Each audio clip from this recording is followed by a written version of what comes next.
All right, what is up, everybody? Welcome back to another Thursday night live stream here on Drums and Drams. Just about ready here. We're gonna have a great night of great whiskey, and I could not be more excited for this one. Yeah. So a couple of cool things we'll talk about at the beginning of the stream. Obviously, if you saw the thumbnail, you saw the focus of tonight is going to be going through a blind flight, of different pours of Michter's 10-year bourbon. And I've just about got all of them poured out in front of me. So we're going to finally tackle blind this whole issue of the 2023 barrels, whether A is better than the others or whatever. So I've got a pretty decent sample size here. I got 6 total, 3 A's, 3 non-A's. The non-A's, a D and 2 E's. So it's not super representative, like spread out throughout the year, but I did the best I could with this. And that is going to be fun for tonight. We've also got a few bottles. I don't know, what is Jay saying? We've got a few bottles here at the beginning of the stream to kind of taste before this blind flight gets started. So these are going to get a little bit of airtime, for better or worse, but I'm going to go ahead and get these things poured out now.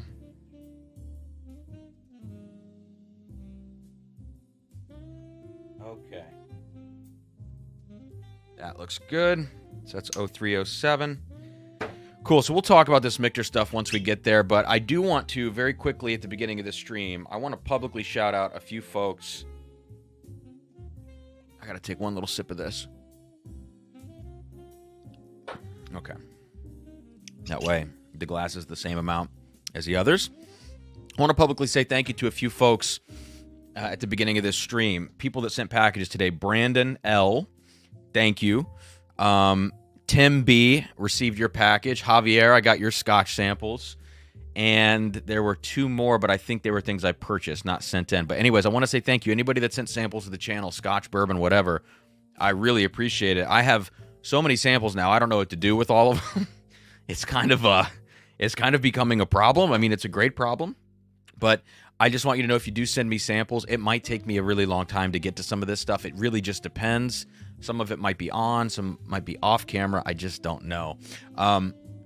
Also, for those of you who I owed giveaway things to, Dustin, we're gonna try this. We're gonna try this Spanish Oak Rebecca Creek tonight. Is that what you're talking about? I don't know if it's Staves though. I don't think it's Staves. Let me know, Dustin, what you're talking about more specifically. Anybody who I owed giveaway stuff to, everything is shipped.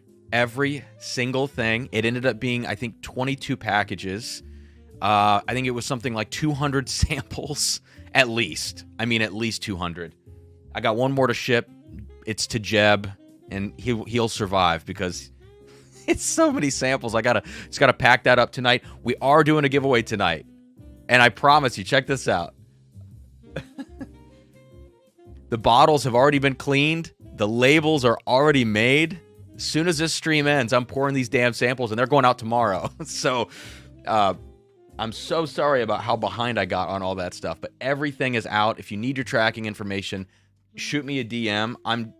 There's so many people. I'm not sending it all, to you right now. Everything should be there by like next Monday or Tuesday at the latest, except for Paul Graham, your gigantic package, which is 35 pounds. That is going to be in California probably sometime middle of next week. So thank you all for your patience in that. And I'm going to get a pour here to start the stream. And we're going to start this. Let's see. Are we going to do this Michter's 10 thing right now? I'm going to save the Michter's 10 rye thing for next week. So let me just start with my standard Eagle Rare. Let me know what you're sipping on in the chat. Hit that like button on your way in. I know, kind of a weird start to the stream. I'm so scatterbrained right now. So we'll just have a little sip of this Eagle Rare to kind of kick the night off. Dustin, yeah, we're about to taste that right now, actually. Peter, yeah, I have about less than an ounce of King of Kentucky left. Jesse says, Cam, it can't take you any longer to get samples than it takes the Whiskey Vault. This was particularly egregious for me. Usually, like, I've had, I think, 2 other times where I've gotten this backlogged, where it's been like a 6-week thing, and I don't like it. I don't like it. Peter White says 4-minute late notification. Don't worry, I started 6 minutes late, so you're fine. I just want to say hello to some folks here. Let me know what you're sipping on again. Hit that like button, all that good stuff. Travis, Joe, Josh, good to see you guys. Alec, Jonathan, Joe the sample guy. Yes, please hit that like, he says. I'll throw that on the screen. Jeff Perkins, cheers all. Hope everyone is sipping on something good. Cheers to you guys. Let's have a little sip here of this Eagle Rare. All right. Greg Smith, cheers all. Mike Conklin, good to see so many patrons in the house, and you know it's been awesome to see how the channel's grown, the Patreon, everything else. Very, very cool. And Toshi, yeah, your box is out and about. Guy, you as well. Travis, yours is coming. Anybody who I owed samples to, by the way, those are FedEx Express. 3-day is the maximum time it's going to take. The only people that had boxes were Toshi, Travis, and Paul Graham. You guys have actual boxes. It's shipping ground, so it might take a little longer. Okay, let's keep this moving here. I'll check Super Chats here on my phone in just a second. I see them coming in. What's up, Wayne Arnold? Chad, let's light this friggin' candle. JG, good to see you, man. Middle Earth Collector. Okay, we're going to keep scrolling. Michael, good evening to you. And Joe, you are represented tonight in this Michter's flight, as are Jesse and Tim and Jimmy. All you guys are in this flight tonight. Thank you for the samples to make this possible. Jeb, sipping on nothing, trying to fix my girlfriend's TV. Oh no. If I were you, I would need something to get me through that. All right, snagged a few of the Bourbon Junkies Dark Arts picks. Looking forward to trying a new brand. Yeah, we're going to get into that now. So at the beginning of this stream, here's what we're tasting. 3 kind of opening bottles for the stream. First is the Junkies Dark Arts pick, which I know many people got. It made it out of the Patreon, so there was a lot to go around. Where's it at? Broken cork and all, we're going to taste this Rebecca Creek Spanish Oak. This recently has been popping up on secondary groups. There's a guy in Texas who's just been shipping these out like crazy, and for only a very small overcharge or upcharge, I mean. At least it seems like. I don't know exactly how much these are on shelves down in Texas, but this is that Spanish Oak double barrel thing. So we're going to taste the Dark Arts, we're going to taste this Rebecca Creek, and this is in order, and then we're going to get into the behemoth 148 proof Seal Box River Roots pick, 7-year aged bourbon, 7 additional years in a port barrel. So that's going to be interesting. And that's a hell of a price point on that one. It's about $285 or something. So, anyways, let's also, and then we're going to get into the Michter's flight, and then we're gonna call it a night. Last thing, tonight's giveaway. Let me tell you what you're playing for. I wrote it all down. Look at this. Look at this preparation. This is, we're turning over a new leaf. Sort of prepared. I haven't labeled the glasses yet. 11 samples. 2 winners tonight for 11 samples each. You're going to get, first off, the 2023 and the 2019 Michter's 10 Ryes that I compared in my video. And then I did it blind, and I've gotten opposite results for that 2023. I think the 19 is better. The next weekly dram you see coming up on Monday is going to have a final comparison. You're going to get a sample of each of those so you can do your own comparison. You're going to get the Dark Arts from the Junkies. You're going to get an ounce of the River Roots Craziness. And you're going to get the Rebecca Creek Spanish Double Barrel. And then you're going to get every one of my top 5 whiskeys of 2023, 1 ounce of each. That's the Michter's 10 Bourbon A batch, Rebecca Creek 16, Rare Character Exceptional 15-year 4-month, Hardins Creek Claremont, Junkies Rye 1, and the Junkies 13th Colony Bourbon pick. So this is like one of the biggest, I think one of the best sample flights I've ever done a giveaway on. And they're going to go out tomorrow. Look at that. They're going to go out tomorrow. So there we go. B. Bauer says the Spanish Oak is everywhere in Houston. It's about $56. Okay. That's good to know. Jay, I love that you're here, bro. Come on. Wayne Arnold sipping the latest Boulder Spirits Bourbon Cask Strength 6-year high rye. I bet that's awesome. I bet that is awesome. Okay. Here we go. Last thing, I need to pull up the giveaway tracker here, because I'm gonna be tracking tonight. Okay, we are almost into... We're going to start with this Dark Arts. So if you guys have the Junkies Dark Arts, go grab that. If you want to taste along. And we're going to get into this right now. 150% zoom. And we're off to the races. Okay. So Dark Arts first. And look at this. This bottle is gorgeous. I love the look of this. I did not know anything about Macaulay, the person behind this. I know Macaulay came from Wilderness Trail. I had heard the name. And then I started looking around on Instagram and stuff, and I was like, this looks interesting. And he's kind of, like, just his look and his kind of, I don't know if you would even call it his branding as a person. I don't really want to put it like that. But him as a person, he looks very kind of eccentric in some ways. And it's cool. Like, really cool vibes. Probably a really nice and very awesome person to hang around with. That's just the vibe you get when you see pictures of him. And then you go look on the Dark Arts page, and the branding of this whole operation matches what his personality appears to be online, if that makes sense. It all kind of works together. It's a badass looking label. This stopper in the top is cool, and it's a white synthetic cork. So I don't know. It's just I dig it. I think it's great. So let's get a little bit of this poured out. Okay. And the stats on this, again, if you guys have this, you want to sip along, crack it open. I know these are just arriving today, at least for me. I just got this today. 110.4 proof, which is 55.2%. It is cask strength, so it's on the mid to lower end of the cask strength, spectrum for MGP. It's a blend of 2 barrels. This is the 36% rye MGP mash bill. You don't often get a lot of this 36% rye mash bill at this age for barrel picks. You typically see that 21% rye. I think that's a little more common, in your backbone picks and stuff like that. So this is exciting. The fact that they did a double barrel blend, I got to commend the Junkies on that. That increased the yield. It doubled it. More people had a chance at this bottle, and clearly it made it out of the Patreon. So that either means that there was enough to meet demand or the price point was too high. The price point was rough. This is $150 for a 10-year MGP. But we'll find out if it lives up to that. I mean, this is going to be my first experience with it right here. I poured some out earlier, and I was just smelling it, actually, once it arrived. But we're going to see how this goes.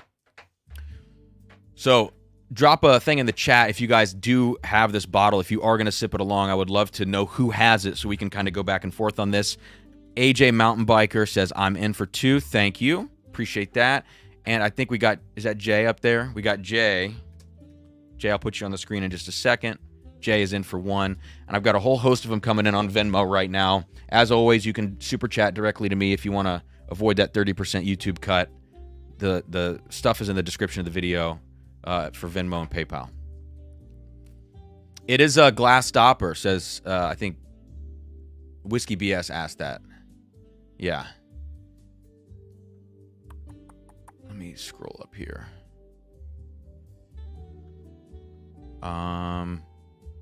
Okay. Joe Dickinson says, I don't have any MGP with a nose like this Dark Arts. So that's exciting. Let's see. Dennis R., I saw you emailed me. I will email you back. Don't worry. Not that you should worry. Jeez. But you know what I mean. All right. Huh. Okay. This is, so 110.4 proof, but this is really gentle on the nose. I think, if I remember, Dan in one of his videos, sometimes this is a throwaway line that you just say about certain whiskeys. Oh, it's crushable. People say that about things. That word kind of applies on the nose to this. It smells like you could just throw this thing back. Yeah, so there's a lot of... This is not quite what I expected, and I think maybe that's speaking to Joe Dickinson, what he said in the chat here. The 36 rye is my favorite mash bill from MGP. I'm still picking up a little young note on this. There are a lot of dark fruits. We'll talk about it. But there's a little bit of this young, bright spice, like white pepper. I'm going to say white pepper / generic oak spice. It's a little bright still in that regard on the nose. I'm not saying the whole whiskey smells young, just this one aspect of it. And there's also a little bit of that younger MGP buttercream note in here. It's not as prevalent as it was in the K. Luke batches that I tasted recently. The batch, I think it was 6 in particular, had it pretty strong. But you do get a little of that buttercream note. It's starting to transition to that root beer quality, but it's not quite there. If it spent 2 more years in the barrel, I think it might have gotten there. But there is this bright spice. But anyways, let's get beneath that. It's got a Remus Gatsby. It's got a Gatsby element to it. Even though the Gatsby, I'm not sure which mash bill that one was. This has that Gatsby thing where it's like really soft blackberry notes, grape notes. This one's not quite on the... It doesn't have as much oak as the Gatsby. Understandably, it's you know, it's not 15 years old. But there is some kind of sweet, powdery vanilla note to it. I'm not sure how to characterize it. It's not like a super rich vanilla, but it's like this kind of powdery thing that I'm smelling on the nose. Smells good. When I smell this, do I think $150? No, I don't. It smells good. It smells like 8-year MGP to me with something... It smells more like a younger MGP that's coming off older. Does that make sense? As opposed to an older MGP that's coming off younger. So if I smelled this in a blind, I'd be like, this is 8-year MGP. But it's edging on that, or erring on that side of feeling older. Yeah, it's interesting. Let's see. See, Salmon's 09. Don't have my dark arts yet. So going with Penelope Rose. So the Rosé cask strength, I almost pulled the trigger on that bottle from the Bourbon Finds group, and I couldn't bring myself to do it. I love my Rosé batch 2. I don't like batch 3. But if anybody out there has a backup batch 2 that you don't want from, I don't know how many years ago at this point, let me know. Yeah, Joe, it is like powdered sugar, but to me, like powdered sugar is one thing. I sound like such a dork. But it's not as like, powdered sugar to me doesn't come off like more as vanilla-y as this is coming off. But it still has that kind of note. Like sugary vanilla. What does that mean? It is starting to get a little more syrupy on the nose. Like things are starting to come together. And I think as this thing sits in the glass, maybe you get a little evaporative kind of thing going on. And it's going to concentrate itself down. But as of now, it does feel a little... It feels a little tight and closed off. Even though it's soft on the nose, it still feels like it's not quite revealing all of it itself, I guess. I don't know. Let's taste the damn thing.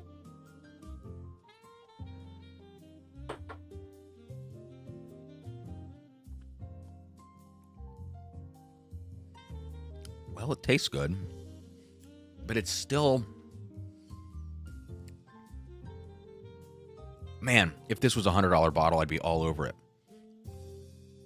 I would say buy a backup if it's 80 to 100, but there's just something about this that's not quite there. It's good. It's really good. And I think I need to spend more time with this one. The palate is very spice forward for me.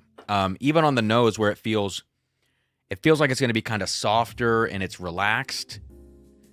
The base profile of the whiskey is relaxed, but the sharp notes on top make it feel tight. So there's like these 2 layers that you have to get through the top layer to get into the meat and potatoes of it. On the palate, I get a lot of that top layer, which is just aggressive. But of course, like, I'm really nerding out about this. At the end of the day, if you handed me this whiskey and you said, do you like it or do you not like it? I would say, I like it. I think it's good whiskey.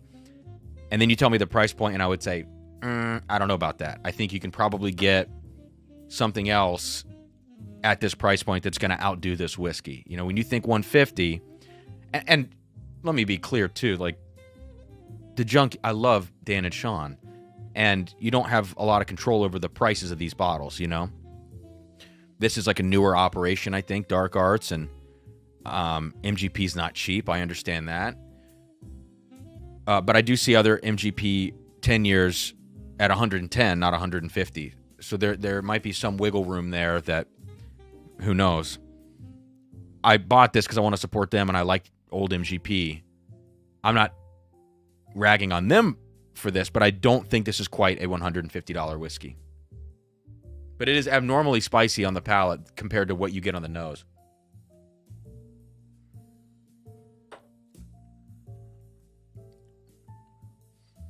Yeah. It just doesn't feel like it's quite come together. And you know what? This is a 2-barrel blend. I wonder how these 2 barrels would have done by themselves.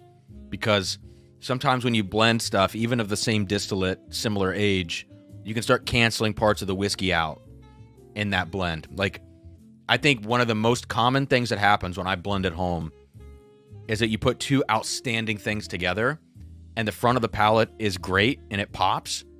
You get a pretty decent finish and the mid palate just goes away. It's almost like the whiskey just skips over your tongue. It hits you in the front and then you just get the finish and there's nothing in the middle. That's a really common thing that happens when you blend. I don't know if you guys have had that experience at home, you know, if you've ever tried that, but I think this feels like maybe that's what happened.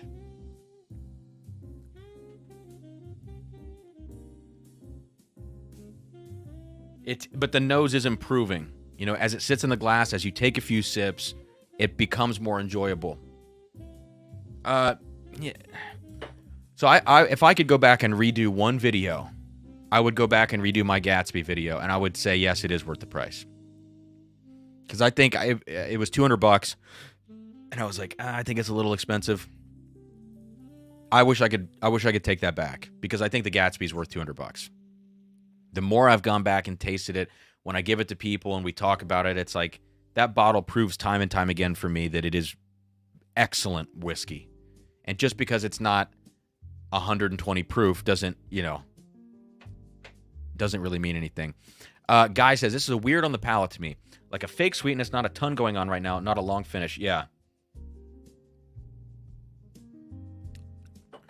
And Guy, that fake sweetness you're talking about, to me, that's that. What I was trying to get to is like this sugary vanilla thing that's on the nose. That's definitely on the palate too, and it's working together with that buttercream note that, again, is starting to get towards that root beer thing. If it were a few years older, I just think it's kind of weird. And knowing that it's 2 barrels in the blend makes a lot of sense to me.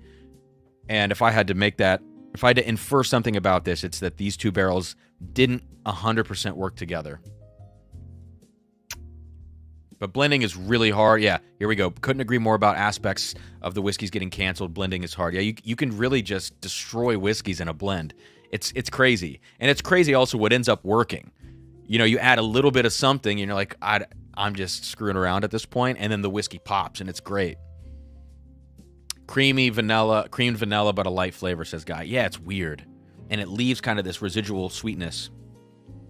So it's not my favorite pick from the Junkies, but like the Rare Character, I thought it was great. A very classic version of that Kentucky malt from Rare Character. Not particularly fruity, but just those big malt notes were there and the big chocolate notes. I thought that was a great pick they did. And you guys know I love the Junkies picks, but to me this is a little bit on the weaker side, not only in terms of product, but in terms of value. So yeah, for those who win the giveaway tonight and you get a chance to taste this, I would love to know your thoughts on that one. It's interesting. I guess I should catch up on these super chats because Venmo is going off right now. Next up, if you have one of these, if you have a Rebecca Creek Double Barrel, the Spanish Oak, grab one of those. And I know these are single barrels, I believe. Let me make sure. Yes, these are single barrels. But I think we can kind of get a general profile feel of this whiskey from our individual barrels in the chat.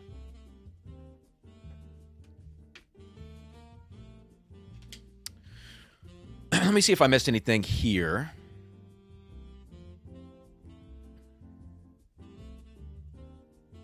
Keith is doing it. Keith poured one. Joe the Sample Guy drinking my local's New Riff pick. Hey, I have a question for all of you guys. Speaking of this from Joe, I have been very out of the loop with New Riff. Besides, like, Will Molnar sent me some great samples, and some other folks have too. But, like, the general offerings from them, like the bottled and bond I know, the single barrels I know. Let's talk about the picks, though. Have the picks improved over the years, or have they gotten older? Or is everything still around that 4-year mark with kind of that same, young, bright profile? What's the scoop on some of these New Riff picks, if anybody has any opinions? Okay.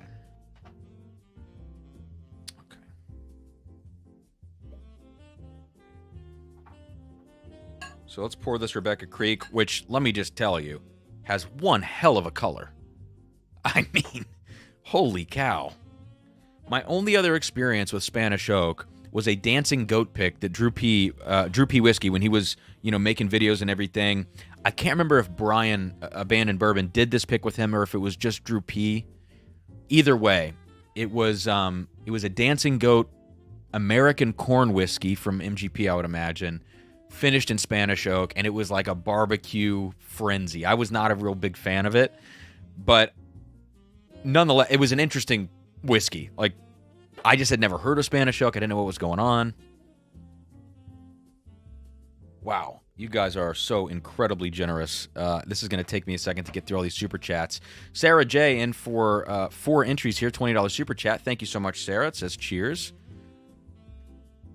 Sarah J in for 4. Appreciate that. Cheers to you.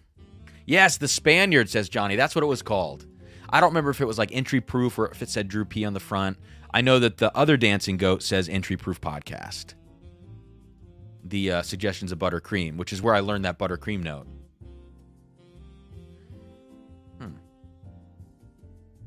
Jay says New Riff has only gotten better in my opinion. That's good. Jonathan, do you think that Dark Arts got cold in the truck? I've noticed if I let online purchases sit for a week, they tend to open up more. Yeah, Jonathan, I would wonder, they tend to open up more than local store bottles. Okay, because I was going to say, well, it's just a product of being open. But if you're thinking of it as a data point versus the local bottle pickups, I've never really noticed that. Yeah, that's an interesting one. But I think a lot of times nowadays, as I taste more whiskeys, I think first impressions, I think you can get a lot out of first impressions on a whiskey. Everybody that says, oh, you got to let it sit for a week or a month, I don't know about that. I don't think I think whiskeys do change some over time, but I think you can get enough of a first impression. Like Elijah Craig A124 for me is an absolute dumpster fire of a whiskey and should have never been released under the Elijah Craig barrel proof label. Hot take, I guess. And some people would probably tell me you just got to let it sit for a month, and I don't think that's going to help that bitter piece of shit. Sorry, pardon my French. Everybody, let me go off for a second. I don't understand everybody that's like, this is not very good. This is, people have backtracked so hard on Elijah Craig barrel proof recently. Not only with the laser coat thing, which has been hilarious, but forget that. Like A124, people will say like, but it's a great value, and it's like, value on paper, maybe, but value when you're drinking it, if it's bad whiskey, then I don't want to spend the money, so it's not a great value, I don't like this whole, let's talk about value only in terms of age statement, proof, dollars and cents. That completely negates the entire point of whiskey, which is to drink it, Bad whiskey is bad whiskey. And Lito, I know you mentioned this on a video recently. I think it was on a Patreon video. First impressions are okay. For me, Lito, if there's anything that changes more, it would be Scotch over American whiskey, I think. Yeah, Toshi, I'll never get a Heaven Hill pick. I don't care. Joe, let's... Oh, that's a good one. Look, we got 10 more viewers because I started bitching about Elijah Craig again. There's a trend developing. Hey, by the way, Chris or Christopher S. Do you prefer Chris or Christopher? I'm so sorry. I don't know if I've asked you that. Okay, thank you. A124 is so bitter, and when I did it in the blind, I'm so glad that, like, when it hit my tongue, I was, oh, you know. So, anyways, Christopher Salmon's in for 2 more on PayPal. Thank you, man. I'll put you in under your username again for 2 more. Appreciate that. Let's get to some of these entries here. Oh, my God. PayPal's freaking out on me right now. Okay. Sheesh. Let's pull up Venmo here. Okay, so. More like scorched earth, says Clay. B. Bauer, local group has a new riff dropping this week. 5-year. Has anything been 5-year up to this point? Or I was under the impression they were only doing 4-year picks. This new riff pick is 50 months and intentionally off-profile walnuts and dark caramel. See, yeah, that is off-profile in my mind compared to what I have had from New Riff. I would love to know. I mean, it seems like New Riff is experimenting. They are letting things sit for a while. It would be cool to see what a 10-year New Riff tastes like, to see how that distillate ages. Chris. Okay. Thanks, Chris. All right. So Rebecca Creek. Spanish oak. Dustin asked earlier, is this MGP? It is. It's the 21% rye bourbon mash bill. And this is what's kind of interesting about this one is it says Rebecca Creek had the opportunity to age their bourbon for up to 4 years in new Spanish oak barrels. So new Spanish oak, and that's the first barreling, as a rare approach to acquire a taste and color that resembles whiskey twice its age. Okay, we'll talk about that. The bourbon was then aged for 2 more years in second-turn American oak barrels. So used oak to complete a unique dual-aged maturation process full of robust flavor. Here's an interesting tidbit. Spanish oak is a much softer wood with wider grains that absorb more whiskey than a typical American oak barrel, causing the whiskey to easily pull a stronger wood palate with pronounced notes of... Okay, I don't want to get to the notes. So yeah, crazy color. My barrel here that is going to be in the giveaway is a 128.7. So this is a higher proof barrel, and that's pretty cool.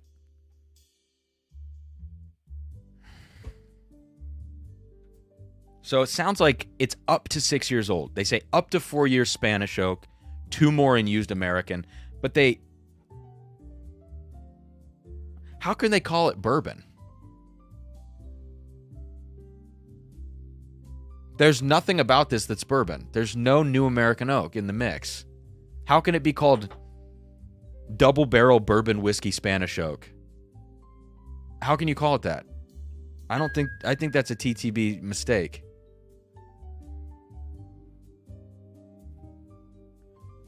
What's up, Macaulay? Oh, dude. Honest opinion on this one. I feel like the 2 barrels maybe didn't work together. But dude, the branding is so badass. So I would have loved to taste these 2 single barrels individually. But I understand the idea of doing the double barrel blend and especially increasing yield. And obviously starting something up like this is probably not cheap. So the price point, $150. But it's interesting nonetheless, and it's a great color to the whiskey as well. But I would have loved... one thing that I've been thinking about, guys, when it comes to barrel picks is the possibility of, like, let's say something like this happens where you do a 2-barrel blend or maybe just a blend in general, to send out a barrel pick, and this would be tough with packaging, that contains like 50 ml samples of the components that went into the blend, just as a way to taste it. I think Four Roses may have done that with the 2023 LE, which had the 25 year in it. Just new charred oak. Okay. So, and they did specify new Spanish oak. Okay. Right. Sorry. Look at me. I don't know anything. Macaulay, I have the Junkies double barrel. And it feels like the mid-palate drinking experience-wise kind of dips. Whereas, and I know from just my very limited experience blending at home, I'm talking to a master at this right now, so please, put me in my place. But my very limited blending experience at home is that if I blend two things together that are really good, oftentimes there will be a weird dip in the drinking experience of the whiskey. I've had that happen so many times when I try to put two excellent things together, whereas like one of the components by itself might not have that dip. Oh, no, Macaulay, I'm not talking about you guys specifically. No. I just mean like, let's say somebody did a Penelope pick, and I know that they've let them blend.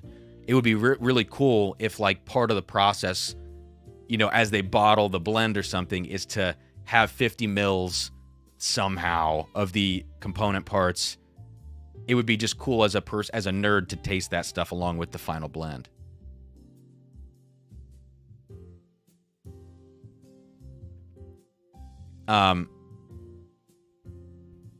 Okay. Someone looked it up and it said new oak.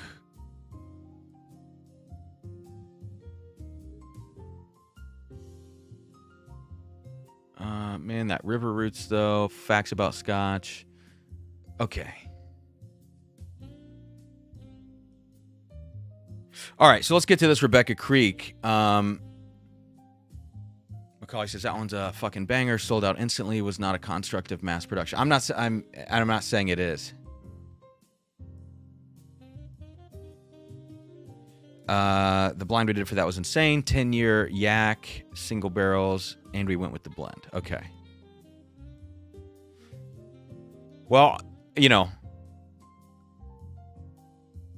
Macaulay says, come down and who are we showing up? Anyways, Macaulay, I hope you don't think I'm being disrespectful. It's so hard to read tone through the internet, and especially in live chat, stuff like this. But I hope you know I'm not taking shots at you or your whiskey by any means. I'm just, just sipping and talking about it.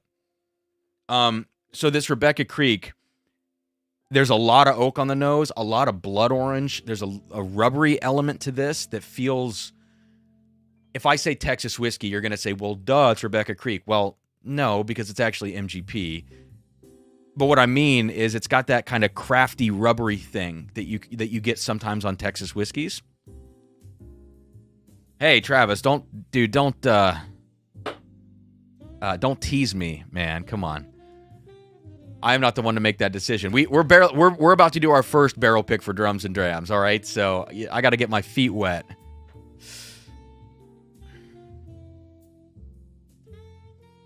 Oh, shit. Macaulay, thank you, man. My place is about innovation, no negative tone at all. Let's church up a better blend. My house is your house.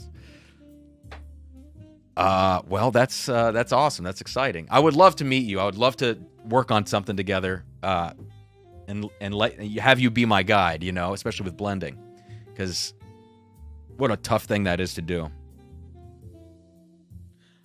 So the Rebecca Creek feels to me like it has a lot of oak and a lot of... It's like... It's really unique. It's one of those things. I just told a student this yesterday in a lesson we were doing on this marimba piece that he's playing for his grad auditions this weekend. And I said, just because you can doesn't mean you should. And that's kind of like my overarching thing for him with this piece. He's taking things a little far.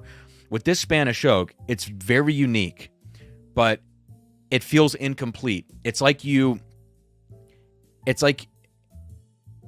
has no real personality to it. It just feels like all weird oak.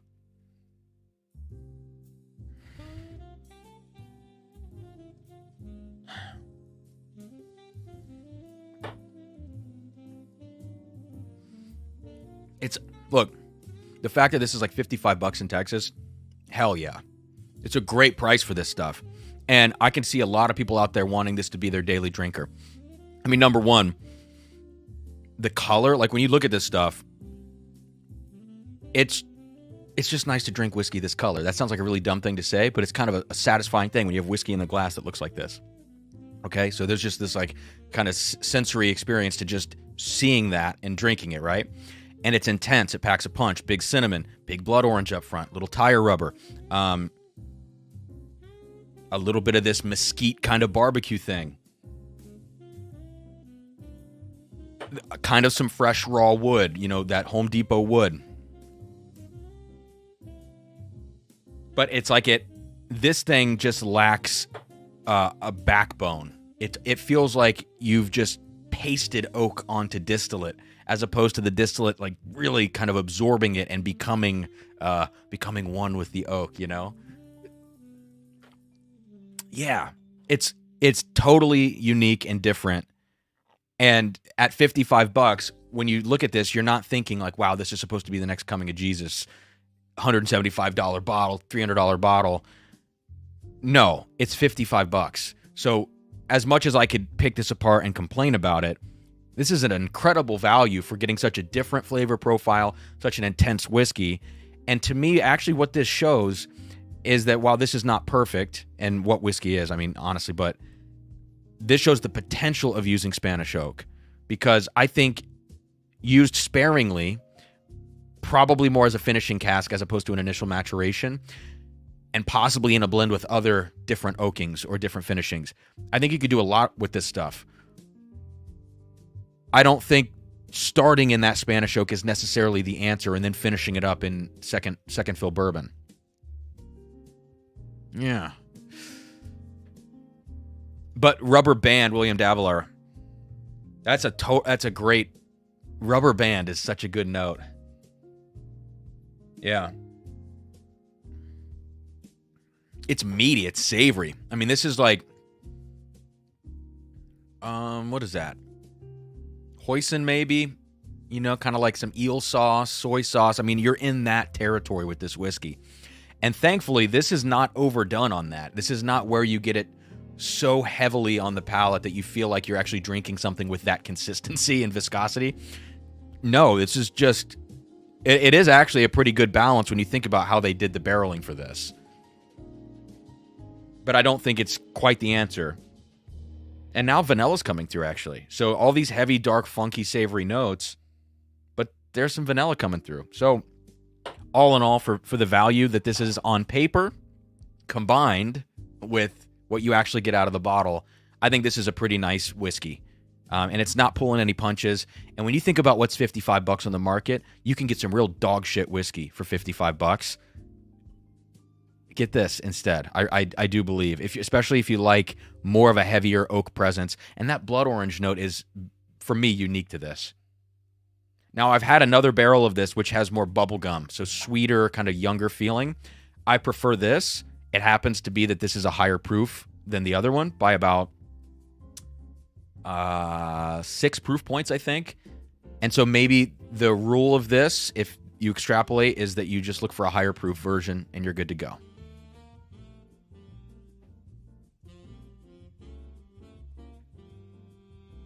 Lito says, not that I care, but the fact that this was aged in new Spanish or / European oak disqualifies it from being bourbon. Huh. So it sounds like there's some differences of what people are saying in the chat. But if anybody wants to copy and paste the the rule, let me know. Oh, I missed Macaulay's last comment. Dark Arts will show you the bottom of the sea instead of just getting our feet wet. I love it. Oh, you're getting me hyped up. Oh my God.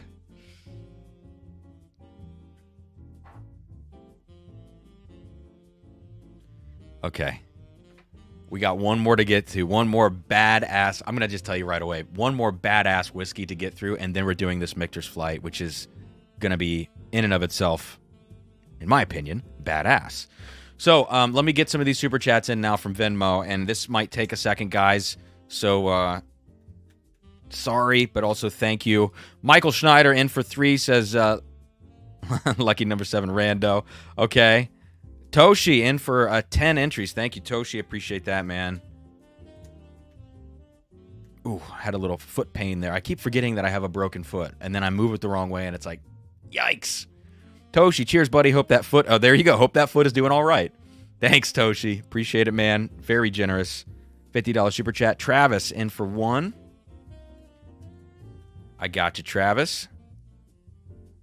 And it didn't pull up what you said here.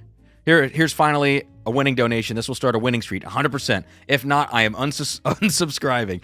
Oh, well, I might have to see you later, man.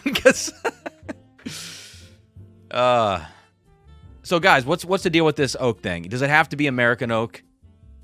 I thought it did.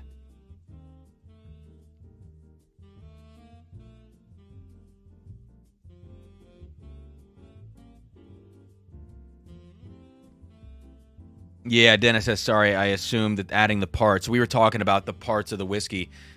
If you add them in little tasters and sent it out with the final blend, like that would be such a cool idea, but it's just not possible.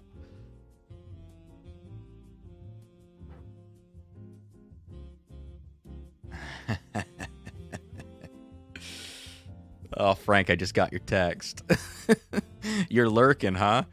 Here we go, Jesse, coming in. Whiskey produced in the U.S. from a fermented mash of not less than 51% corn and stored at not more than 62.5% alcohol by volume in charred new oak. Okay, there you go. Charred new oak. And they do say new Spanish oak. They don't say char, but we could probably assume that. So yeah, I guess they can call it bourbon. Then I stand corrected. I'm so sorry, Rebecca Creek. And it says Spanish oak grows in the U.S.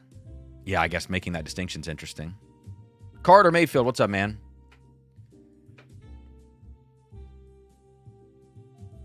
All right, we got Travis. Let's get Randy in here. Randy Livingston in for 2, it looks like. So if anybody has the River Roots pick, grab it. The one that just came out on Sealbox. Thank you, Randy. I got you in for 2, man. Jason Zell with a super generous $50 super chat. Jason, appreciate that, man. He says epic. I hope that this is an epic flight. I hope you guys, think so as well. I was like, I never did a giveaway for my top whiskeys of 2023. We got to do it tonight. Lance P, I got you in for 2, man. Thank you for that.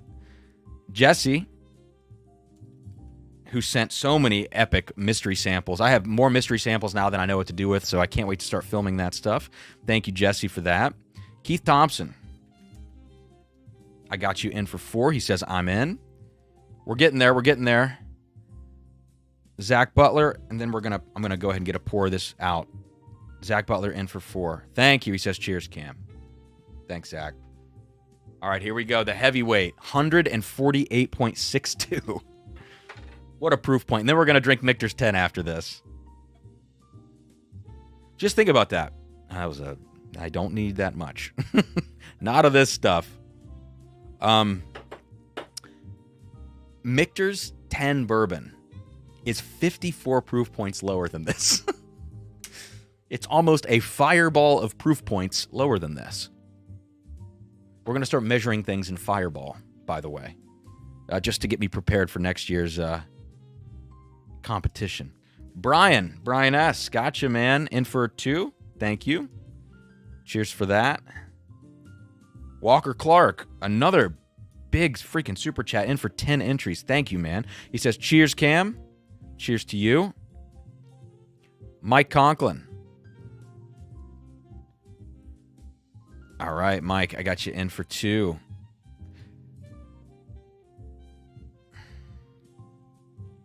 Wow. Jeff, I should do the River Roots after the Michters, but it's okay. I'll reset my palate with something. It's okay. William Davilar. Okay, we're almost there, guys. I promise. There's just so many freaking super chats, and that is an amazing problem to have, and thank you. William Davilar, I got you in for 4 minutes. He says, cheers. All right, cheers.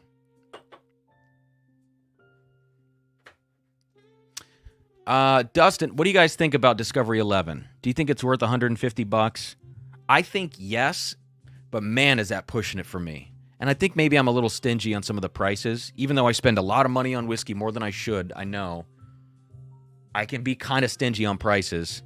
And I think Discovery 11 for me, I think maybe I just have the old Discoveries in my head. And those were 120, and this one's still not quite to that level, even though it's the best they've put out easily since batch 4. Easy. Yeah, Mike, what a jump, man. Michter's 10. You're going reverse order now. You're going to the order I should do. Dan H., thank you for the $28 super chat, man. I got you in for 4. Good Lord, guys. You're so incredibly generous tonight. I appreciate you all so much. Daryl K., gotcha for 1. Lance Ortiz, another one of these massive super chats. 10 entries, $50 super chat. Thank you, Lance. All right. We'll pick back up with Guy here in a second, but I want to get to some whiskey now. All right. So the last thing I need to do is pour out, which I have here, my remaining sample that Toshi sent me of the first River Roots pick that Sealbox put up, which was a little lower proof at only 146.5.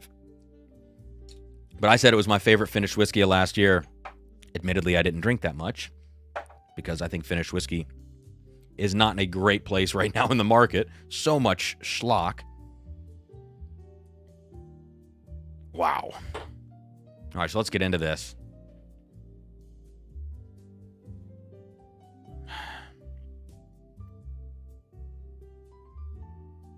All right, so yes, it noses hot. It is 148 proof, but it does not nose as closed off as you might think that something at this proof point would.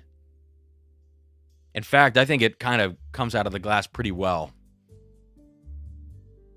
This smells to me like you have just fudge brownies covered in like some sort of berry dessert sauce. That's in a nutshell, that's kind of it. I just need to taste it. So small sips. If you guys have this, you don't need much of this. It'll blow you away. So 148.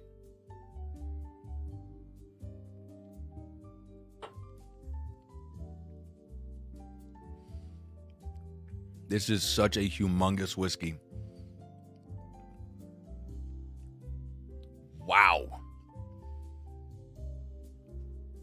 I mean, you could really nerd out about this and pick the flavors apart and try to analyze the different kind of, dark chocolate. To me, this is just berry sauce on a fudge brownie and vanilla ice cream. There's a lot of leather in here too, especially on the back end. There's a lot of leather. It's not actually super oaky. Like the oak is totally in check with the leather note. Wow. And I think, first sip, I smell big fruit notes, but I don't smell like, wow, this is over finished in port. Because remember, this is 7-year, 21% rye Kentucky, not Indiana. So I think it's that 21% rye Barton that's floating around. 7 years. And it spent 7 more years in a port barrel, which is an incredibly long finish. I mean, at that point, do you call it a finish? If it spent the same amount. Color is insane. There is one little kind of cornbread note in here that shows a bit of youth. Just let me know if you have this bottle, if you find that note. There's a teeny cornbread thing where I'm like, that kind of smells like the base whiskey was young. It kind of was,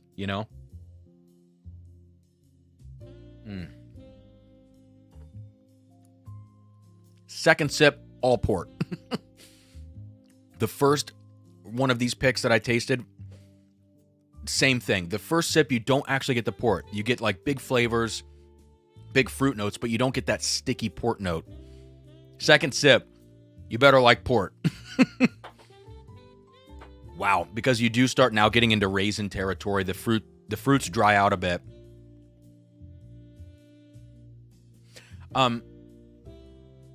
There's a little earthiness,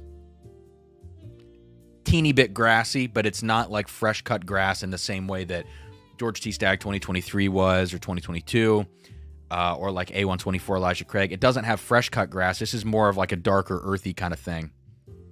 Man, that is spectacular. But you got to like port. After the first sip, that's where you're going. So now to the previous version of this. Hey, Will's got a lot of leather on his back end.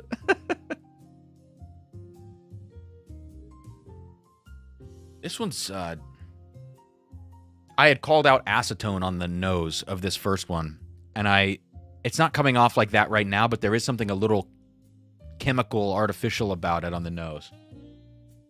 I still love it. Oh, metallic taste on that one. Copper penny kind of note. You know what I mean? Like that, or like I say well water sometimes. There's a little metallic thing. So I think this second pick is better. And the guys at River Roots said that it was, and Brian from Sealbox / Abandoned Bourbon said the second one's better. Totally agree. This second one, it's ridiculous. And I'm going to use a word that Jeb uses when he describes some whiskeys and wines. It's a slutty whiskey. And thank you, Jeb. I will credit you so that I don't get in trouble for saying that. But it really is. It's like, it's so over the top, and that's what makes it very cool. Yeah, Mike says the cornbread is in there. I was searching for aged oak and couldn't find it. Yeah, to me, Mike, now I'm even getting like Hershey syrup as it sits out. I mean, I love it, Mike, but it is absolutely overdone and way over the top. Now, let me throw a little water in it, because a whiskey like this can afford some water with no arguments, you know? Carter, hazmat finished bourbon. Now we go to Michter's 10 bourbon. Maybe we'll do like an in-between pour to get there. Maybe I should undershoot it. I should go to like Old Forester 86, then come back up.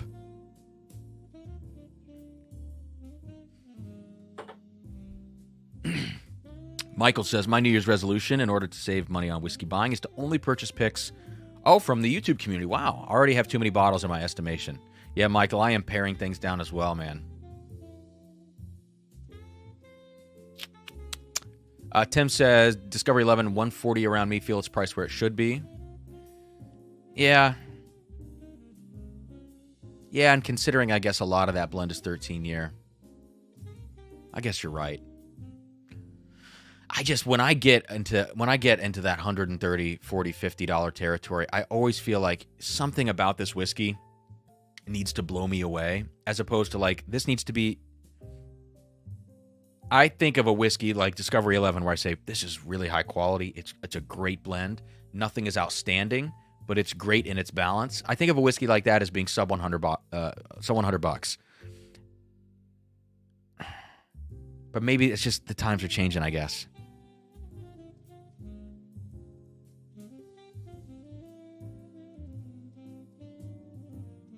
Oh, this really, really did well with water.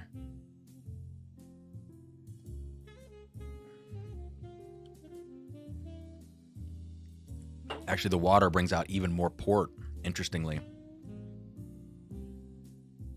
And a ton more vanilla. Wow. So it goes in two directions. Like, the water broke this thing apart, and it went way bright, sweeter vanilla and way darker raisin port, you know? Now, it's not as drying on the back end as it was at the higher proof, which is nice because of that port note being even stronger with the water.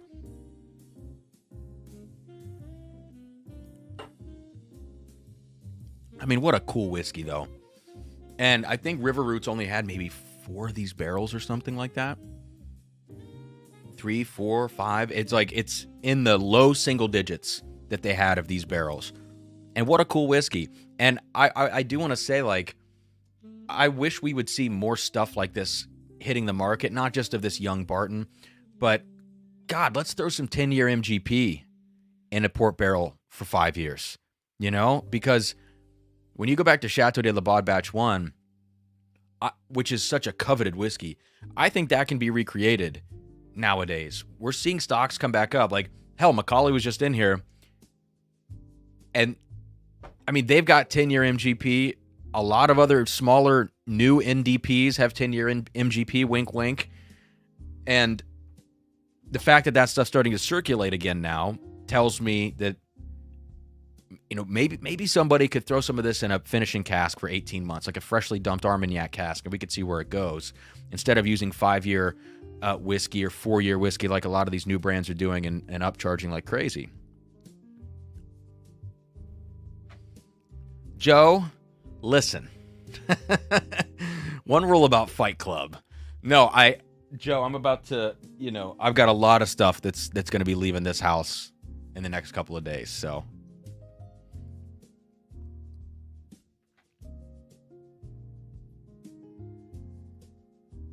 TCT says you have a shelf full of samples.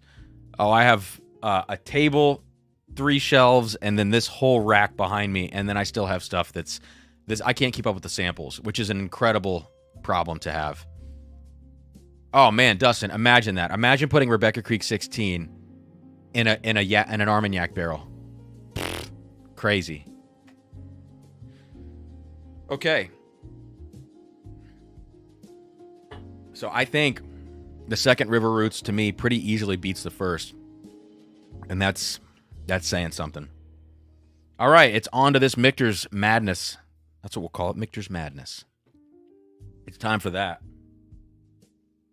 And I'm not going to show you ahead of time what I'm tasting as we go.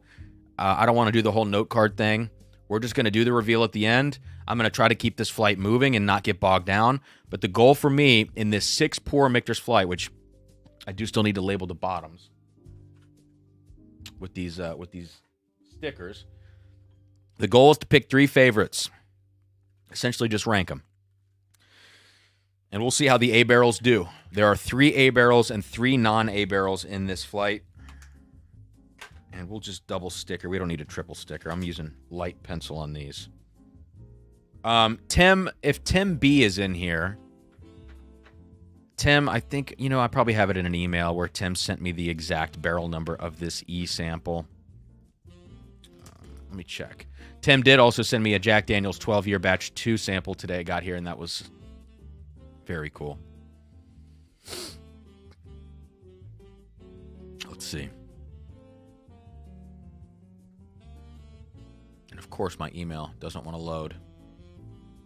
Come on now. Let me know if you need another sample of 23E. So I got to find this barrel code. Tim, I wonder where Tim put that sample, or that code for the sample.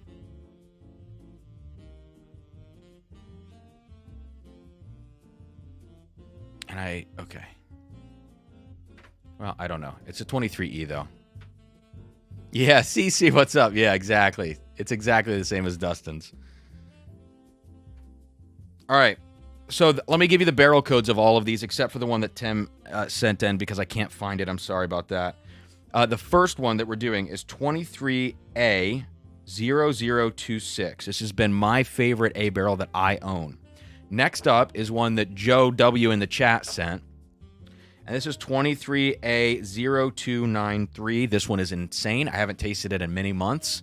So I have no frame of reference for it going into this, but I know I love it. The next one is 23A0307. Yep, 0307. So those are the A's. 26, 293, 307. Now we have a 23D. This is from Jimmy Copeland. 1187. We have 23E from Tim. And I don't know exactly what that number is.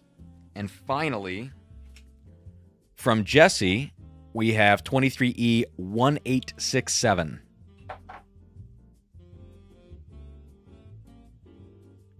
So if you have any of those, you know, you have some insight into what I'm going to be tasting. So we're going to sticker first with the pink. And then go down the line. These were poured in alphanumeric order. So there we go. And before the stream, I made sure all of these glasses were poured with the same fill levels, and they are all the same glass design. So there is zero discrepancy in any of this, and there should be no ability for me to know what I am tasting at any point.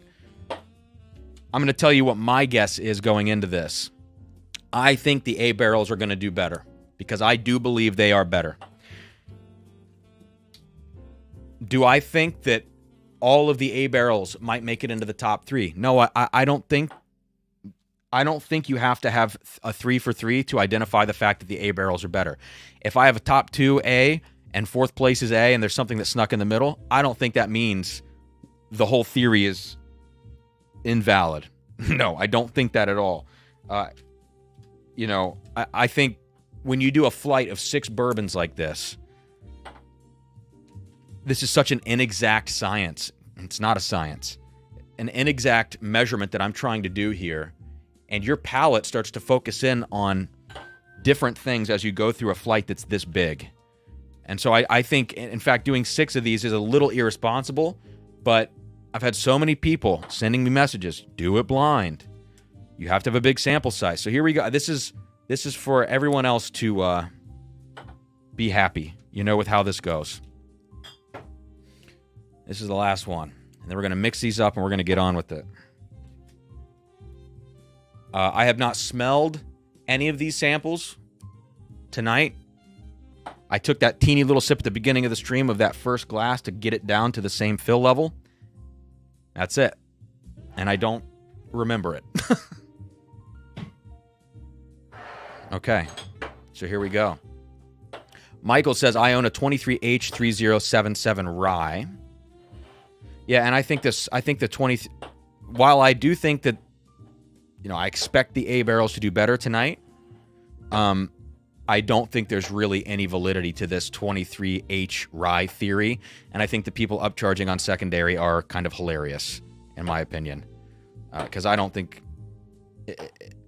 In my blind, it was pretty remarkable how poorly that one did. And even when I did it unblind, I said, it's got a nice flavor profile in certain ways, but whatever. Okay. I think this is enough mixing up, but let's do a couple more. Why not? All right. We'll go your left to right. And we're doing this for science or something.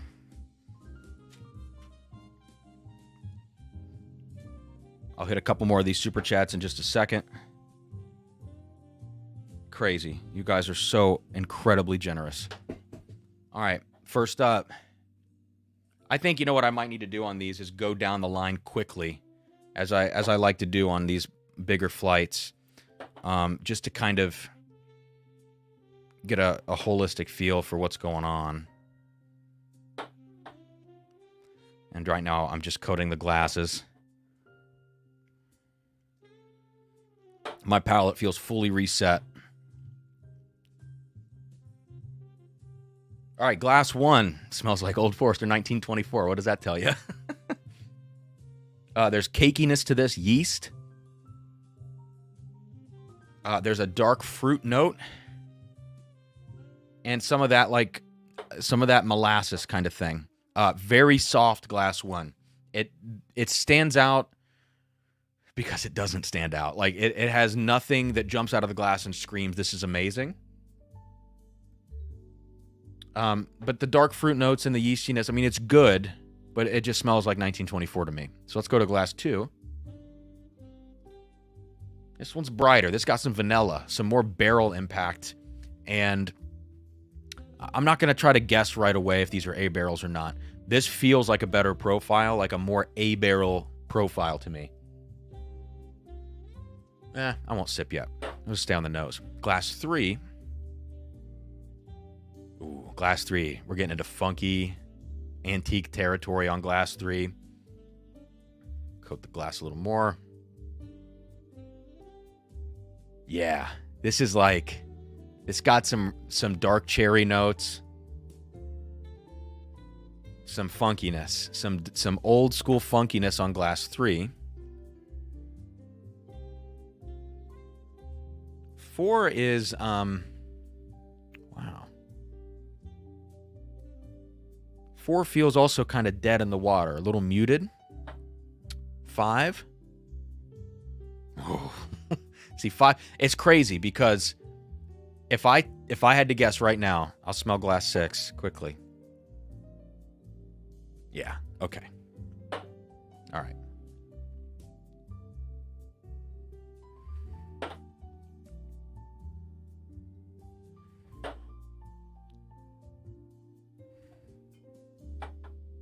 If I had to guess, I would say right away that glass 5 and 6 are A barrels on the nose. So someone remember that. I'll write that down on a little dot. 5 and 6 A barrels on nose. They just smell so much fuller and richer. It's remarkable to me how different all of these are. And the differences fall in 2 main categories for me right now. But I also know that they are in 2 categories, A and non-A. So don't take my word for that. But it does feel like some of these are just muted and they smell like 1924. That's the best way I can put it, which is that getting to molasses territory, yeasty, still kind of acetone, but nice dark fruits, and rich, but muted. And then there's these other ones that just scream out of the glass with old butterscotch and like a dark cherry note that's more vibrant than these kind of dull, dark fruits that you get out of the others. So there we go. All right, glass 1.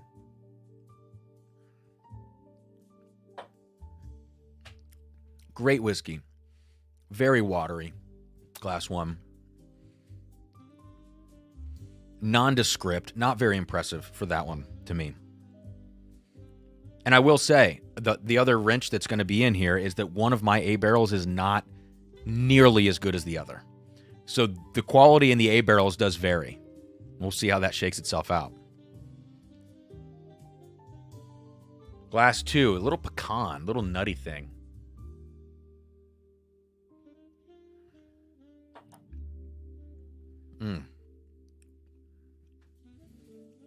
Way more flavorful glass 2. Still not necessarily an epic whiskey, but better than 1. Like right now, glass 1 is in last place for me.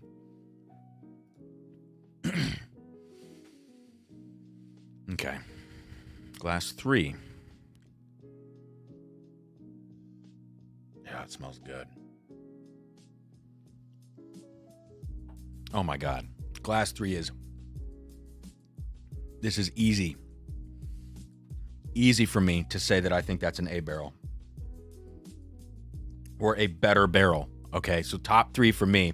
Glass 1. So we're in reverse order right now. 3 is in first place. 2 is in second place. 1 is in last place. Out of these 3. So let's move to glass 4 now.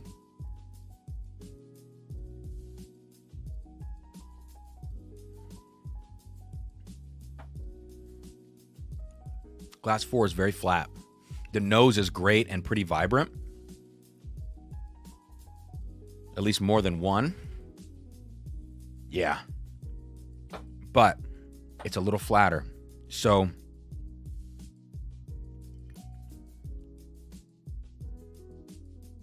I would say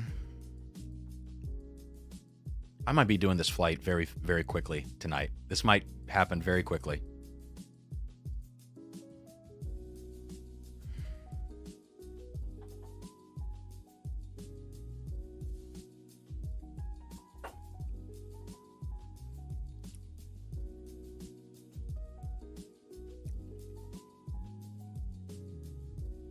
Okay.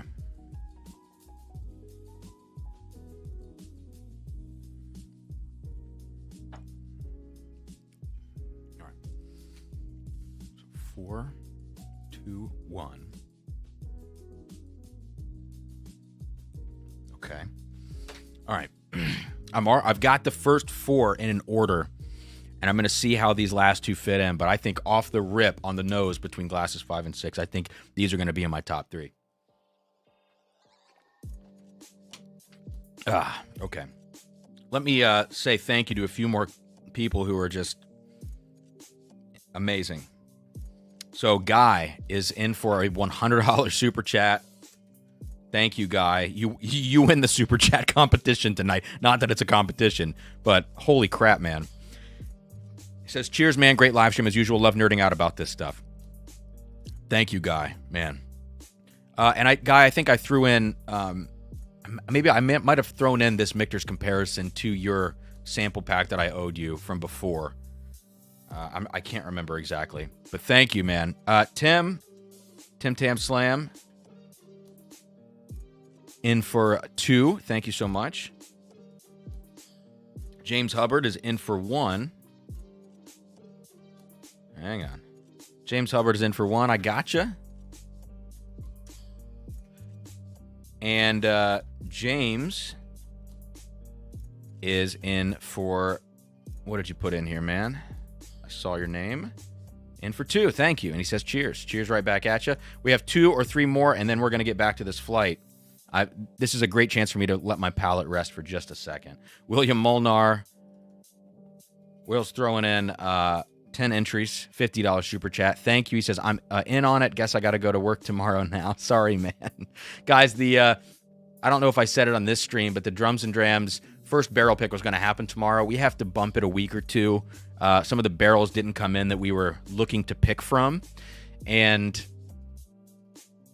you know, we want to make sure we have everything there. Even if we don't end up using them, we want to have those options available if possible. So, you know, I appreciate the guys on the pick team, the guys and gals on the pick team, excuse me, I appreciate them for being flexible. And we're going to make it happen. Last but not least, Junior Fuentes in for 4, says cheers. Thank you. Joe W., I got you in for 4 as well, man. All right, we're caught up on Venmo. We got some PayPals. I'll get to those before the stream ends. All right. On to Glass 5. Oh, my God, Glass 5. Oatmeal cookie.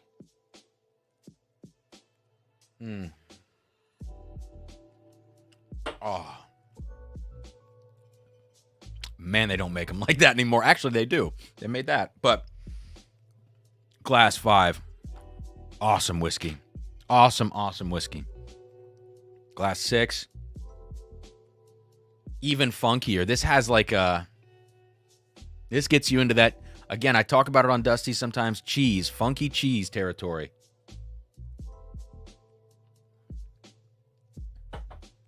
Oh. That's the best. Glass 6 is the best.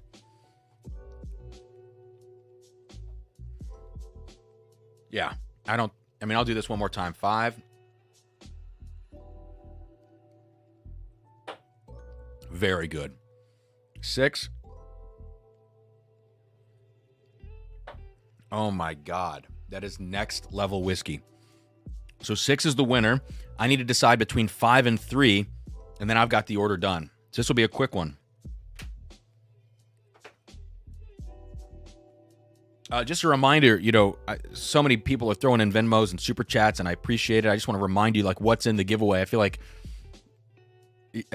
I need to say it again, you know, because I feel like people are throwing these Super Chats in. It's like, did you see the beginning? You know, I hope you were here in the beginning and you're not just blindly Super Chatting and you don't know what you're getting into. My top 5 of last year, which is actually 6 pours because I had a little tie between Rare Character, Exceptional, and the Rebecca Creek 16. Some people said I shouldn't have done that. Whatever. But the Junkies 13th Colony Bourbon, the Junkies Rye 1, Hardin Claremont, Rebecca 16, Michter's 10 Bourbon A. We'll see where that one actually does in this flight. What else? Yeah, I think that's it. And then we're going to send the River Roots, Rebecca Spanish Oak we did, the Dark Arts, and then the Michter's 10 Rye comparison between the 2019 and the 2023 H.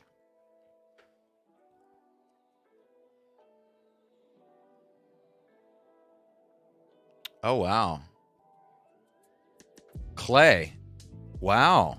Elijah Craig Barrel Proof Batch 1 for $6.40 is, like, all things considered, not a terrible price. I would not buy it for, you know, I don't need that, but it's interesting that they have that. Okay, Glass 5 versus 3. Let's check out the noses. So 3 here. 5.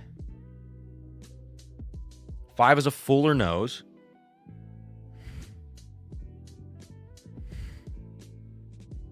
5 is a fuller nose. I want to just check 4 again. Yeah, 2. Yeah, and 1. 1 is on the edge, on the nose. For some reason now it's like it's jumping back out of the glass.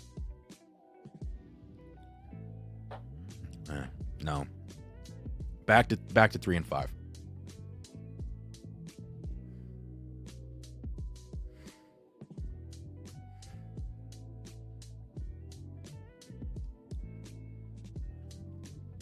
That was 3 on the palate. All right, and 5. Yeah. All right. My order is set. 6, 5, 3, 4, 2, 1. So in last place tonight is glass 1. And I think this is a non-A barrel. It is a non-A barrel. This is 23E1867. I'm sorry, Jesse. This is yours. I know you said don't let it be yours. I'm sorry, Jesse. It's yours. All right. So far, what I'm thinking is coming true, but we'll see. Glass 2, this one, I could see this going either way. I really could. Let me check it next to, what did I have it next to? 2-4. I may have to switch these real quick before we do this reveal.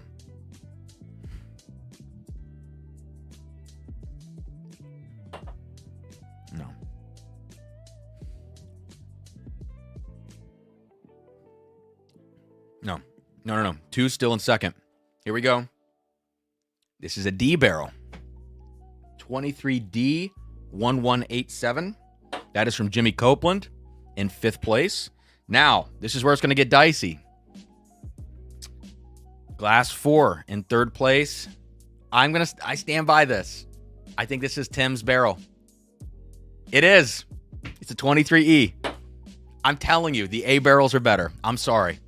And it's pretty damn clear.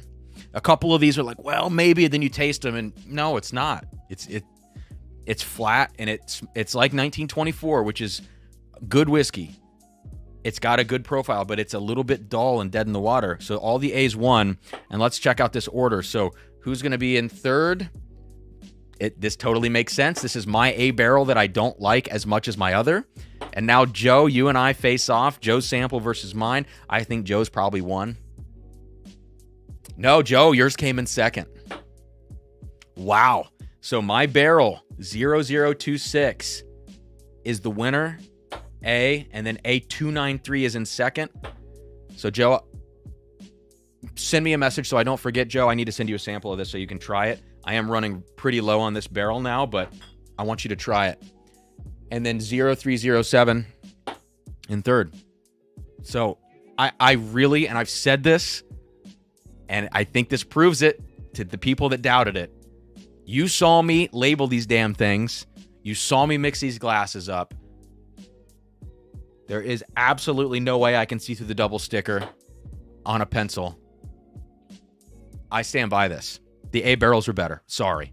Do I believe that the H barrels in 2023 largely are probably better? No, but I only have one data point. I would happily do this if I got a bunch of different H barrel samples of Michter's 10 Rye versus other 2023 samples. Because the more I do this, the more I realize it's not really fair to compare to older vintages. But if of the 2023s, the H's are better, fine. But I don't have enough, samples to do that. But there you go. I feel a weight lifted off my shoulders about this, because you hear so many people saying so much shit on YouTube, like in the comments, I mean, and people just flaming on Facebook and all this stuff. And to finally do this and it played out exactly the way that I thought it was going to play out. And to me, it helps me trust my own palate unblind. It really does. Sorry. It's just, it's kind of a relief. Okay. So, Jesse, so sorry about that. Yep. It is good whiskey. These are good whiskeys. But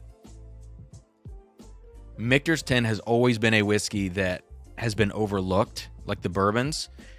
Most recent years, it's been overlooked because most of them are just, they're really good, but they're not 180 SRP, 250 secondary good. And I would agree that these bottom three to me are not that. They're not 180 or 250 good. These top three are outstanding, and especially the top two. This does show, again, that there is some variance in the A barrels and that they're not all great. And what's interesting is that as these barrels go up in number, they get worse. So 307 is my least favorite, but 293 is a very close second to 26. But it is an interesting thing that if that meant something, I don't know if it really does on Michter's end of things, that the lower number A barrels, in my experience right now, perform better, but this is not enough data to really confirm that. It is enough, however, for me to say that the A barrels are better. Okay, so, I mean, I think that's it. Is there anything else? I feel very fresh right now because I've been intentionally taking small sips. I talked to my patrons about that. I feel great, and I'm happy. I do look sweaty because I'm sweaty. I've been packing boxes and doing stuff all day and carrying things, and so I'm just a greasy, sweaty mess. But in terms of whiskey consumption, I feel great. So I could do, if there's one more pour that we need to check out, whether it's something new or a sample somebody has sent. Jack Daniel's 12 Batch 2 we've got. I mean, for those of you who have sent samples, is there anything that you would want me to take a look at before we jump off here? And I will get the rest of the Venmos. We'll do the giveaway, all that.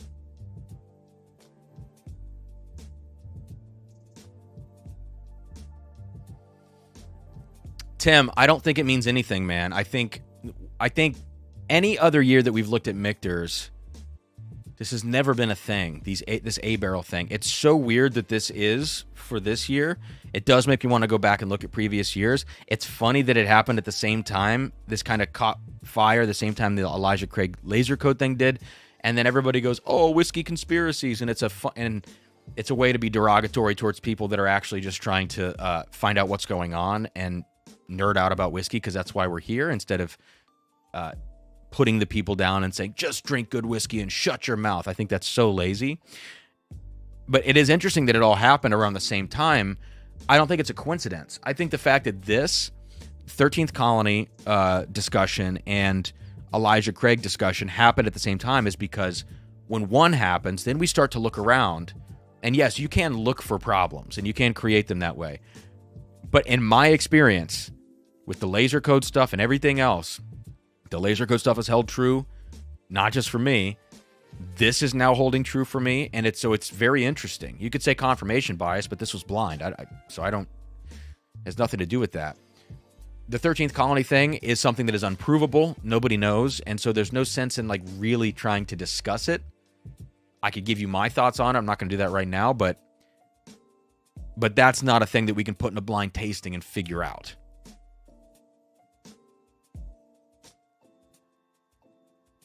Dustin, I'm probably going to have to figure out a way to get Heaven Hill 18. Yeah, I think I am. Michael, thank you for the super chat. Get you in here. Oh, geez. What did I hit? Okay. Michael in for 1. Gotcha. And it says if I could give you a 2-ounce sample of the H, going to be in Columbus or Dublin Monday, Tuesday next week if you want to knock down a dram. Next week, Monday, Tuesday. I go back to work next week, and I'm not sure my symphony schedule right now. It really would depend on the time, Michael.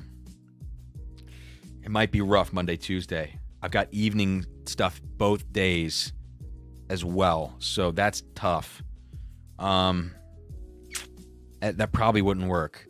But where are you from originally? If you're going to be in Columbus, Dublin area. Toshi, I did try that Booker's. I'm happy to try it again. Let's get the Jack 12 batch 2. Let's do it.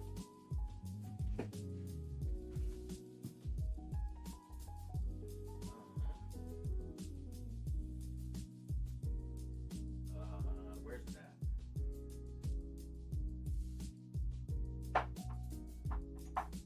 Okay. All right. We could do a mystery sample. I mean, hell, we just did a blind. I am going to taste this Jack 12 batch 2. And I am going to do a video on this one. Yeah.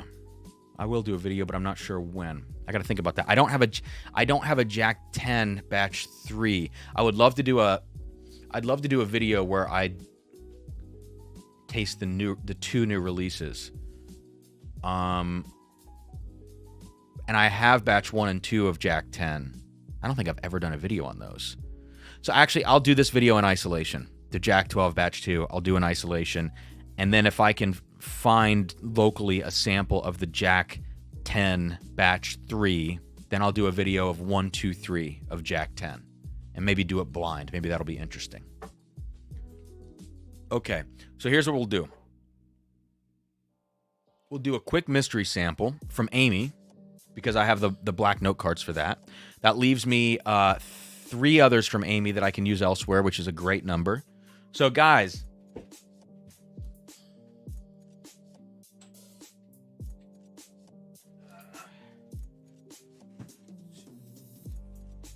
give me a number between 1 and 5, but not 4. I've already done 4. So 1 through 5, but not 4. First one is the sample we'll do. 1, 2, 3, 5. 2. 2 it is. Thank you, Jesse. And Sean. Okay.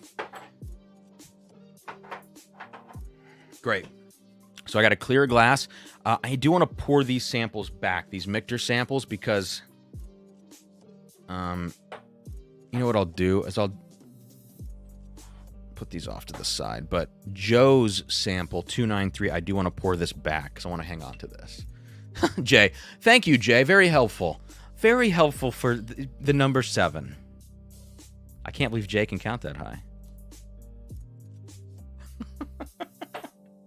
I spilled that, damn it. I deserve that, Jay. Look at me being a wiener head, spilling bourbon.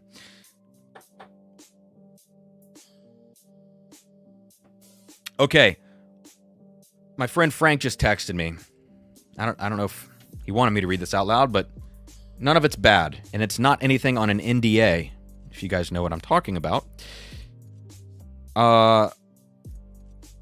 Frank asks, here's a conspiracy question for you. How is it Discovery is so well regarded as his origin, but Fusion is so not? So Frank, interestingly, some of the bottles I'm going to be getting rid of here are all I have a whole collection of Fusion, 1 through 8 open. I just don't have 9. I never picked it up. It's out there right now in Ohio. But Fusions 1 through 3, like especially 1 and 2, were awesome because they had so much old whiskey in the blend. And then as they kept going and they kept putting more Bardstown stuff in the blend, it just got worse and worse because it was so young. So Frank, my answer to you would be, before I get rid of these bottles, Frank, I'll pour you out some samples of the whole Fusion line. And you can check it out yourself, because I really think 1 through 3 were objectively good whiskey, not just for being these lower tier blends from Bardstown, and the rest of them were just fine.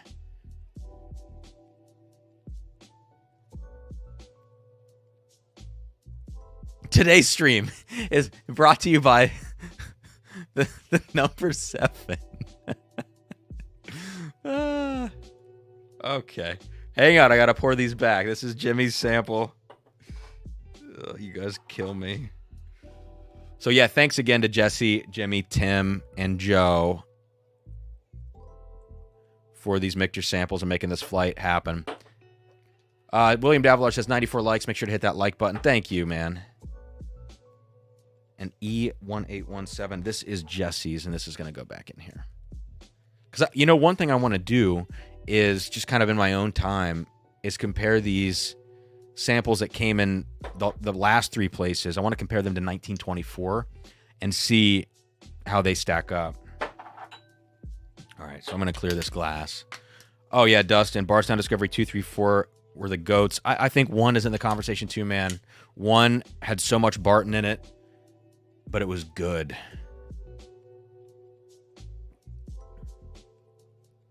All right.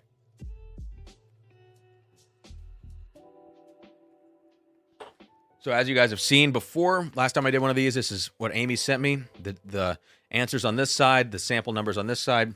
So I'm going to pull out number 2. I don't have the close camera on right now. Let's get this out. Number 2 to the side. I don't have the close camera on, but I will still, I'll show this to you, and it should focus. And I think Amy's handwriting is big enough, you know, and it's clearly legible. Okay. So let's get this poured out. And I'll just try to give you some guesses on, you know, proof, age, finish or no finish, distillery state, maybe mash, and then bottle guess. And I'll show you right now what is in this glass. So, sample 2.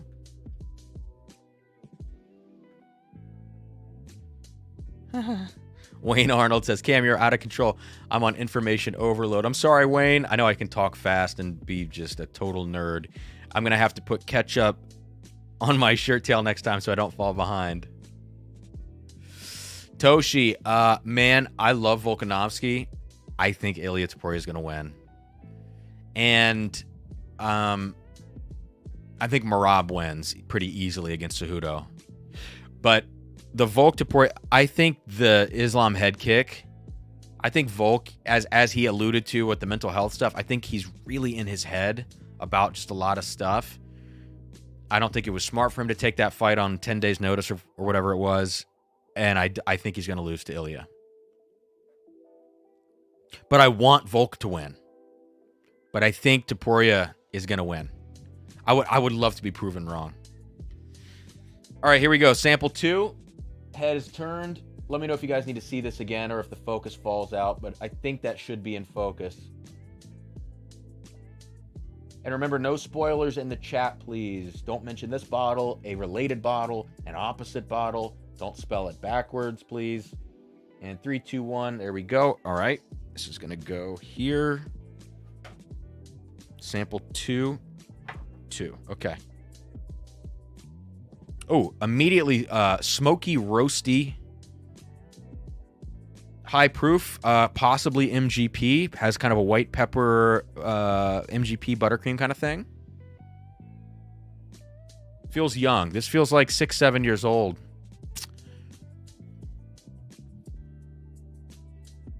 Toshi, I hope Topuria doesn't win. He's such a cocky asshole. I know, I'm with you, man. Calling himself the champ and posting pics with the belt. I know, I don't like him. I don't like him.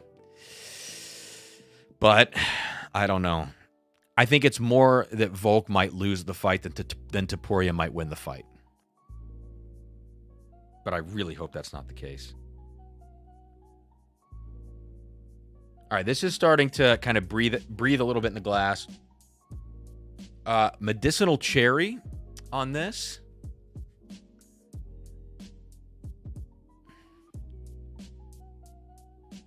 Yeah, bright. It's buttercream / vanilla, medicinal cherry, white pepper.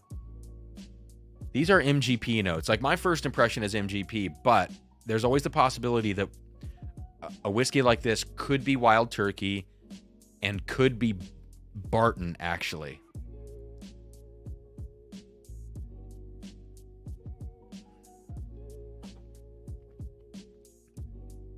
Oh, that's a hot one.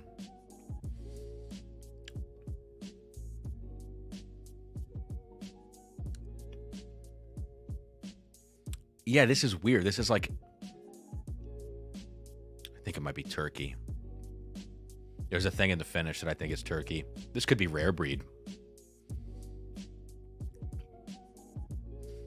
This is just kind of nondescript the whole way through. It's like there's cinnamon, there's brightness, there's some cherry. That's kind of medicinal, which makes me go Wild Turkey. There's some, feels like that non-chill filtered rare breed, that because it has some age on the back end. It smells hot though, and I think this might be hotter than 116.8. Yeah, that drink's way hotter than 116.8. What is that?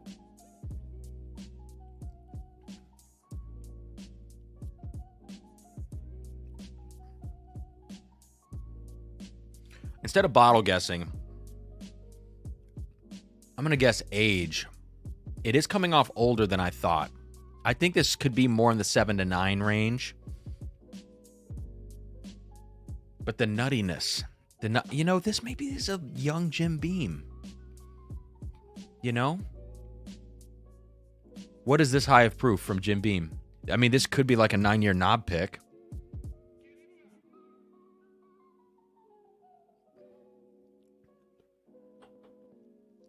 This is tough. It's so legacy feeling to me. It still feels hotter than 120 though. Let me remind you what's in this glass, okay?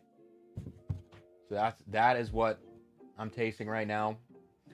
Like it's a huge Kentucky hug. It's hot in the chest. And it's starting to show even more age. So I just need to guess the stats.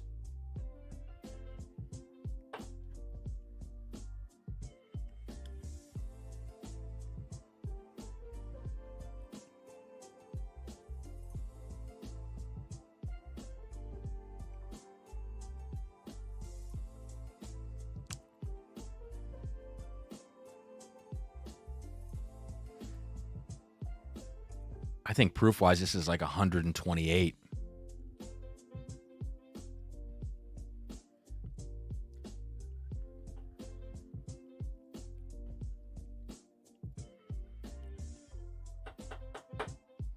All right. I'm going to say 128 proof. I'm going to say it's 10 years old. From Kentucky, no finish, bourbon. From a legacy distillery. I'm leaning away from Turkey. It's Heaven Hill or Beam.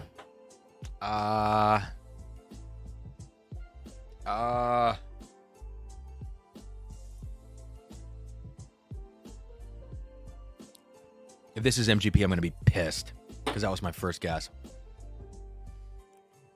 But there's something nutty about this. I'm going to go the age. Oh, what is it? Beam or Heaven Hill? MGP is such a cop-out.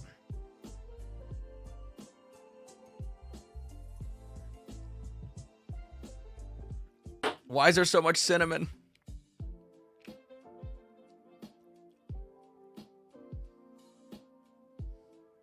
Old Overholt 10-year cast strength rye.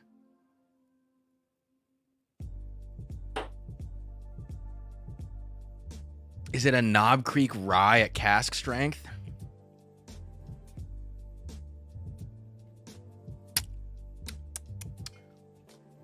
Yeah, I mean, it's... I'm intentionally not looking at the chat, by the way.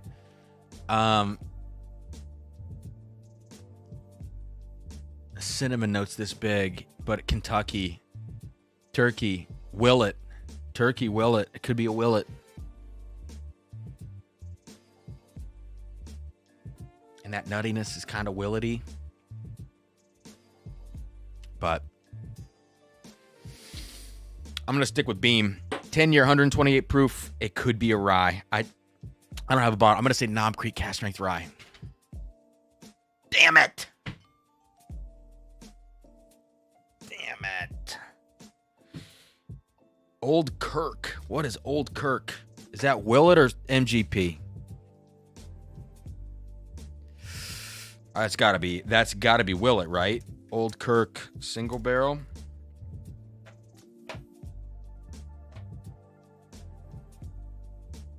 God bless America. It's Willet. Yeah. It tastes like cranked up rare breed to me. I mean, that's what I'm having an issue with. It's totally just cranked up rare breed, which is cool, but it has no personality, this whiskey. It's just pure heat and cinnamon, and it's fun to drink, but there's no personality to this stuff, in my opinion. Like, the personality is a cop-out, as opposed to having some, like, real development to it. So what did I say, 128 proof? It's 126, and my first guess, I said it's 6 or 7 years old. It is 6 years, 9 months. I ended up saying it's more between 7 and 9 because it started to show age. Well, look, as a single barrel, hopefully a higher quality one that was picked, it would make sense that it would maybe show a little bit more age, but that's no excuse. It's 6 years, 9 months. Close on the age, really close on the proof. I said legacy. It felt Kentucky. That's where I was shooting. There are MGP elements to this that are similar, but this is a tough one, Amy. God, that's a tough one. Old Kirk. Okay, so we did okay. I didn't drink too much of that sample, so I can revisit this one. Yeah. Still have more. A little banana. And that's the thing. I said it could be Barton. There is a little banana in that. Weirdly enough. So I'll have to revisit. Okay.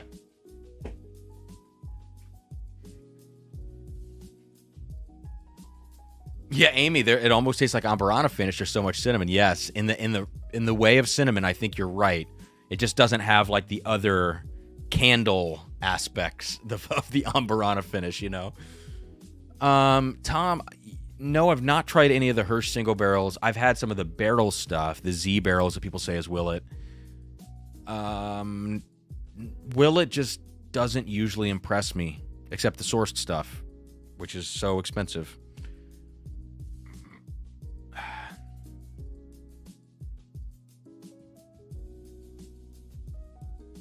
Michael, I'm sorry. I know I took too long on the guess. I know. But it's fun. I love those mystery samples. And now, finally, we're going to do this Jack 12 Batch 2. I'm not going to compare it to Batch 1 tonight. I'll just give you like a quick first impression. Then we'll do the giveaway, and then we will bounce. It's been nearly 2 hours. We're doing great on time. My newfound goals of consuming significantly less whiskey on live streams simply by having a few less pours and taking way smaller sips. I feel like I've really achieved that tonight, which is great. And yeah, great. Jack 12, probably the same proof, I would imagine, that 107 proof. Good 12-year age statement, all that stuff. I wonder if they mix anything in here that's older or if it's purely 12 years old.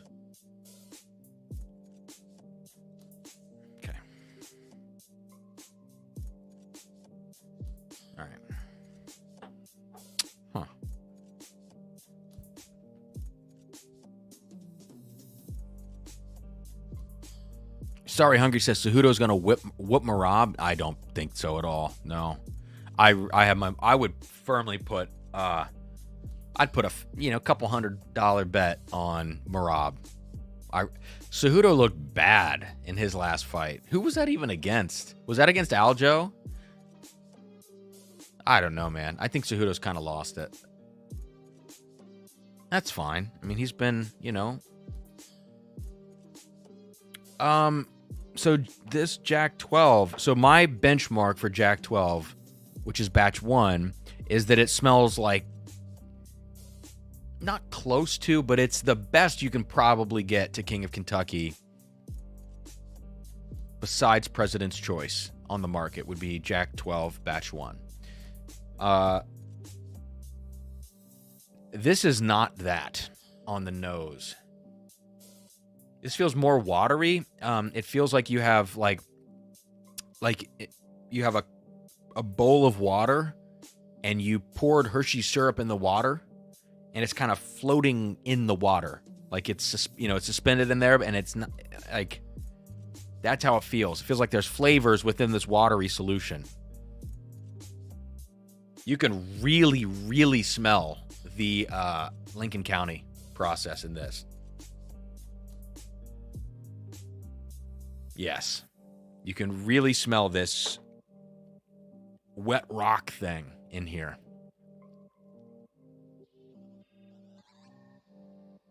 Huh. Medicinal cherry. A lot of banana. And I know that the previous batch had some banana, but this feels just punchy and bright.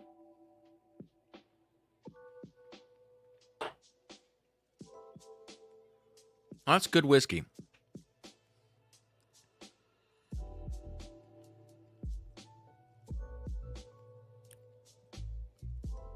Ah, the finish is like candy, banana runt sweetness again. Yeah, God. I really need to put this next to batch one, but I'm not going to do it tonight.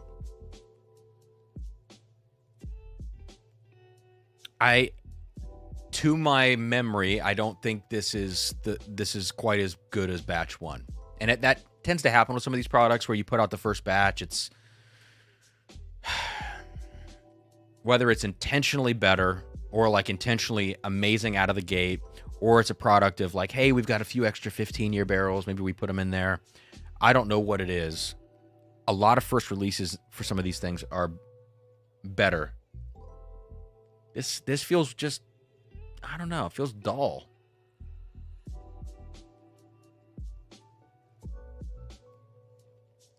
It's kind of grassy. I don't remember batch one being grassy. There's a little bit of that.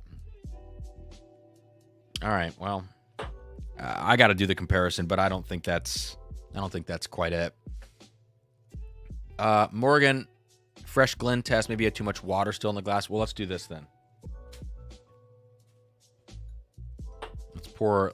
That's a good point. So let's pour it. Still have more than an ounce left. Okay.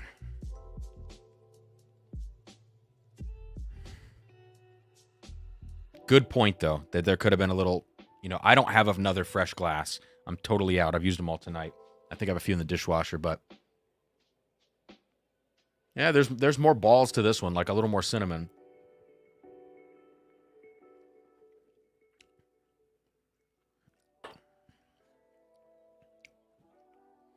I got to do the comparison. It's good whiskey. It is, and at SRP, this is a buy all day. There's no question about it. But is it to the level of batch one? My mind says no, but I got to do the comparison. That'll either be in the review video, which is going to come out in the next couple weeks, or maybe I'll revisit this with batch one on another live stream. I don't know. We'll see. Sean, what's the peer pressure? Sean, old great. That's 2 in a row. He asks, Wet Rock. Yeah. What's the best way to... I mean, I don't know.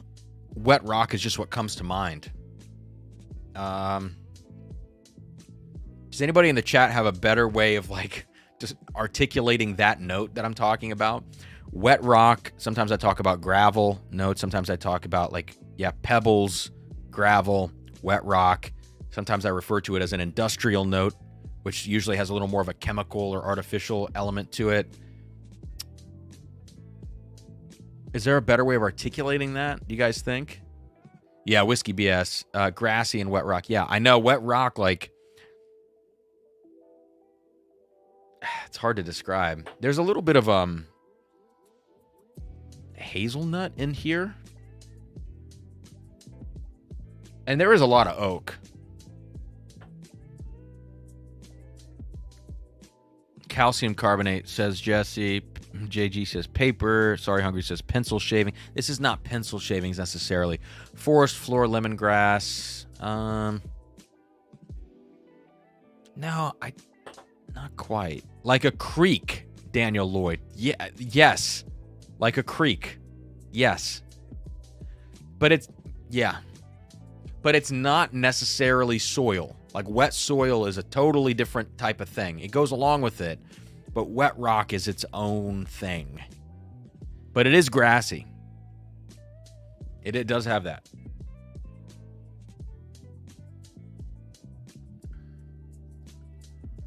All right. Well, we'll revisit this soon. So now I got to get the rest of these super chats in, guys. If there are any last-minute super chats, which there do not need to be because there's a remarkable number of them already, and I thank you for that. 10:35 is the cutoff, just so that we can all make sure that we cut off together. But 10:35 is that cutoff for the samples of the top 5 from 2023. It's really a top 6, plus some of the samples from tonight. And right now, I'm going to work to get the rest of those put in to the spreadsheet. So I left off with Michael was the last super chat in the stream, I believe. Yes. And then we had Junior Fuentes from Venmo, and we have 2 more Venmo super chats. One's from Carter. Thank you, Carter. I got you in for 4. Okay. Carter says, we are starting to see older MGP hit the market. Okay, that's a good question. Is the newer make 10-year juice not up to the older make product? Is it a mash bill issue? It seems like I'm seeing a lot of 95% corn and 21% corn for the 9+ year MGP. Carter, did you mean 21% rye? But either way, I take your point. There has been a big influx of 21 rye, yeah. There's been so here's the thing that I've noticed with MGP. So I think from now back until 2020, I've seen a lot of the 99% corn, like the corn whiskey. I've seen a lot of that hit, a lot of finished corn whiskey. That was kind of a phase that I think happened when people couldn't get their hands on the MGP bourbon that we were used to. Then a lot of folks started sourcing this corn whiskey, and then they have really no choice but to finish a lot of it because it's not a very compelling whiskey otherwise. But you're right that I think so. Tasting this Dark Arts tonight,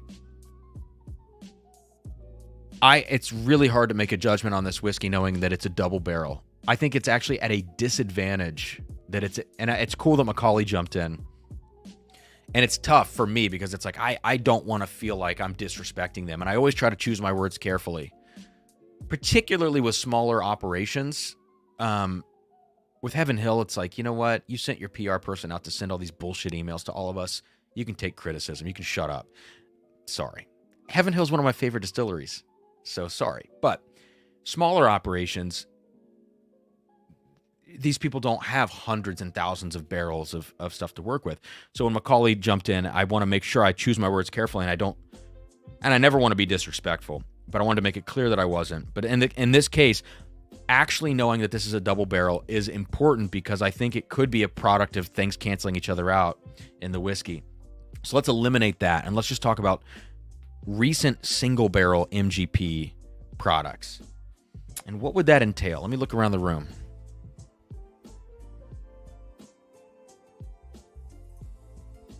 I don't know. Anybody have any ideas? Like some recent, let's say 8 to 10 year MGP stuff hitting the market. I mean, let's Carter talk about like OKI, which is a lot of 6-year. Clyde Mays had some 5-year. I think MGP in my mind really needs to get at least 7.5 to 8 years old to be, let's use the word again, compelling whiskey. And I think MGP does best in the 10 to 14 range. Nashville Barrel Company, but I think Nashville, it sounds to me like they're maybe putting things in used barrels, so I don't want to count them. Carter Barrel and Coppercraft, and I haven't really had experience with either of those. I do notice that newer MGP, it feels like the barrels do err on the younger side of the flavor profiles, even when the age statements are higher. But I wonder if it's just that people can't be as selective as they used to be when they purchase barrels from MGP. If it's just like you get what you get, here you go, and you got to work with it. So is it the fact that on the whole the barrels are worse, or is it the fact that they're just selling off worse barrels that normally they would have maybe held back for additional years or something? I don't know. But your point is, like anecdotally for me, go taste a Smooth Ambler Old Scout pick from 7 years ago or a Blonde Brothers pick, and then taste something today that kind of mimics that, and you're going to find that pretty significant gap. But I think it's like everything else on the market, legacy-wise. It's kind of a broad generalization, though. It has probably been picked over, yeah. And I haven't had the Penelope 9-year. I know people have said it's great. And Travis says NBC is double-barreled, yeah. So I don't count that. If you're double-barreling, I don't count it. NBC is good at it. sometimes, but not all the time. And the price points are out of control. So for me, like, I'm not very interested in National Barrel Company stuff because the price points are out of control. And if you're going to have price points like that for whiskey of that age, oh my God, you better be putting out banger bottles every single time. Pinhook 8 is great, actually, yeah. But that's a little bit of a non-traditional flavor profile for MGP here, where you get into the spiky brown sugar maple molasses notes that you don't normally get from that. So I call that an outlier. Yeah, no. But Jesse, also, I'm not necessarily comparing current day SAOS to SAOS of 6 to 8 years ago. I'm comparing current day 10, 11, 12-year MGP to the SAOS of those days, which was remarkably better. And like Boone County, for instance. Not comparing current day, but I don't want to keep using this Dark Arch as an example because it's not a single barrel.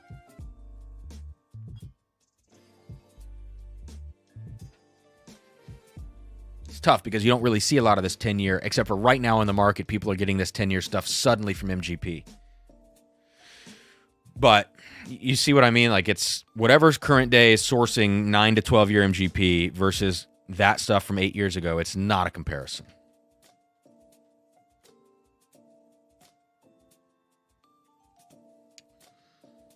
Bellamy Reserve RIP. Oh, yeah. I do have one of those still. Yeah, I think you're right, too, Jesse. There's so few of those barrels today. But right now, I mean, this is the thing. Dark Arts has this. Drums and Drams. You know, the channel, when we go do our pick, there are some options there that I didn't think we would have. And other... Manifest just put out a 10-year MGP product. So suddenly right now, people are getting their hands on these barrels, and not all of these people have had these barrels sitting for 8 years, aging themselves. A lot of these barrels are being shipped from MGP right now because they're late. My patrons know what I'm talking about. They're coming from MGP. So suddenly people are getting 10-year product. Tumbling Dice, I have Tumbling Dice 11. Yeah, exactly. Tumbling Dice 11 I have up there behind these Springbanks. And it's a 100 proof bottle, I think, 11 years old. I know it's not a single barrel, but my God, the quality on that stuff. Crazy.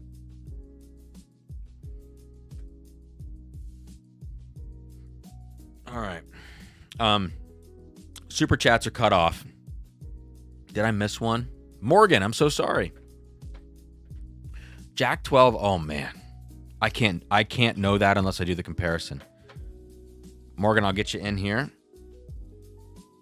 Got you in for one. Jack 12 Batch 2 or 1924. Oh God, that really just depends on what you value. Carter, do you have an opinion on that? It sounds like you definitely have the Jack. Do you have the 1924? Travis, I haven't really paid much attention, I don't think, to the TTB stuff. Let me know which ones you're thinking of.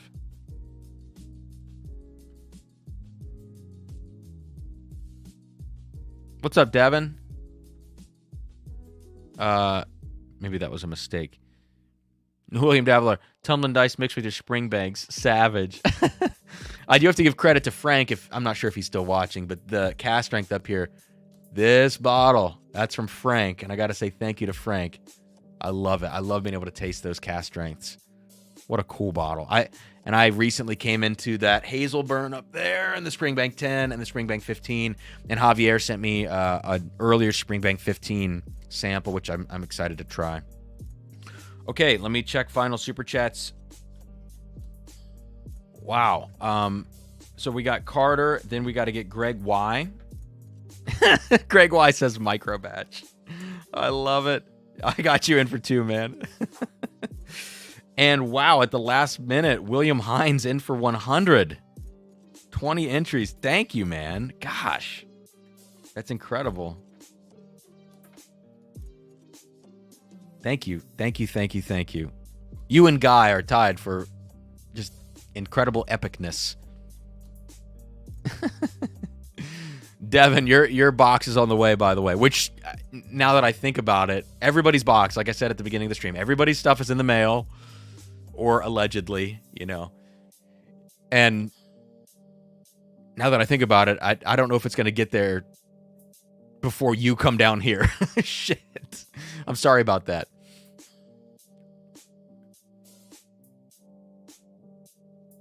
Okay. Yeah, Travis, here comes the unsubscribe. Let me check my PayPal. I've got a PayPal, I think, in here that is unaccounted for. Yes. I do have one. I hate the PayPal app so much. It's so convoluted. Oh, Jeff Smith is the final super chat of the night. In for 4, says, love the content. Thank you, Jeff. Okay, so I'm going to share my screen with all of you now. And we're going to get down to business.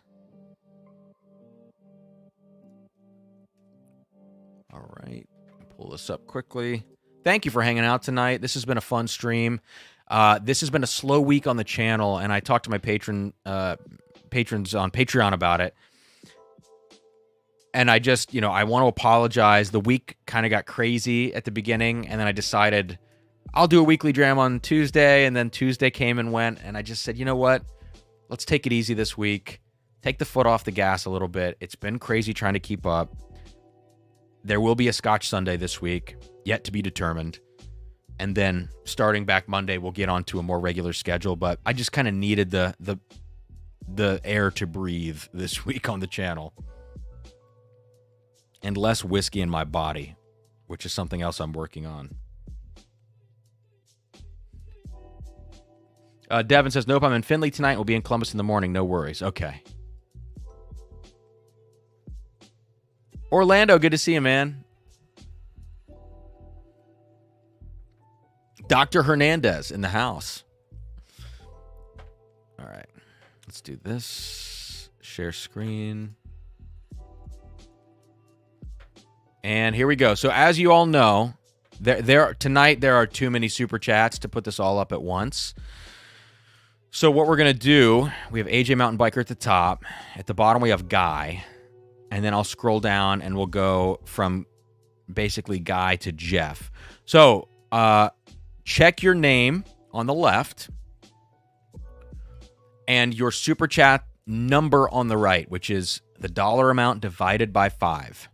So AJ Mountain Biker put in $10, which is 2 super chats because they're $5 each. And the list populated his name twice over here thanks to Amy's spreadsheet magic. Chris put his name in here twice on YouTube, but then put his name in twice here directly on Venmo or PayPal. So his showed up 2 different times, each a $10 super chat. So if I made a mistake on your name, please call it out in the chat. You have like 45 seconds for this list from AJ Mountain Biker to Guy. And then we'll do Guy down to Jeff Smith. We'll confirm everybody's good. If I made a mistake, email me. If you catch this after the fact, we'll make it right with some entries into the next giveaway. We'll give you an extra bonus entry or something like that to make that right. Okay. Travis says, Cam... Oh, I can't put that up on the screen. Cam, the Copper and Cask Florida Aged MGP, all from White Dog. Okay. Are oily and dark. So good. I'm sure Blake will have some at Pours in the Park for us to try. Travis, who's Blake? Oh, Blake. Right. Yes. Okay. I was thinking thought you were talking about somebody else. Okay. Yes. I would love to try that. Oh, what's up, Darrell? I think that copper pick is a pick I did for... Nice, dude. One of my fondest memories of Pours in the Park, it was the first year that we were there, was hanging out with Darrell in the side room of Blake's room, next to the fridge, I think, and drinking one of those Driftless Glen picks, and just marveling at the way that you could get a flavor profile like that on an unfinished whiskey. That is one of my fondest whiskey memories because it was so incredible to me what the whiskey tasted like And also, Darrell and I like didn't know each other very well, and I just had a great time hanging out with them. I will always remember that. Just drinking. I think it was maybe a Mash and Journey pick. It was so incredible.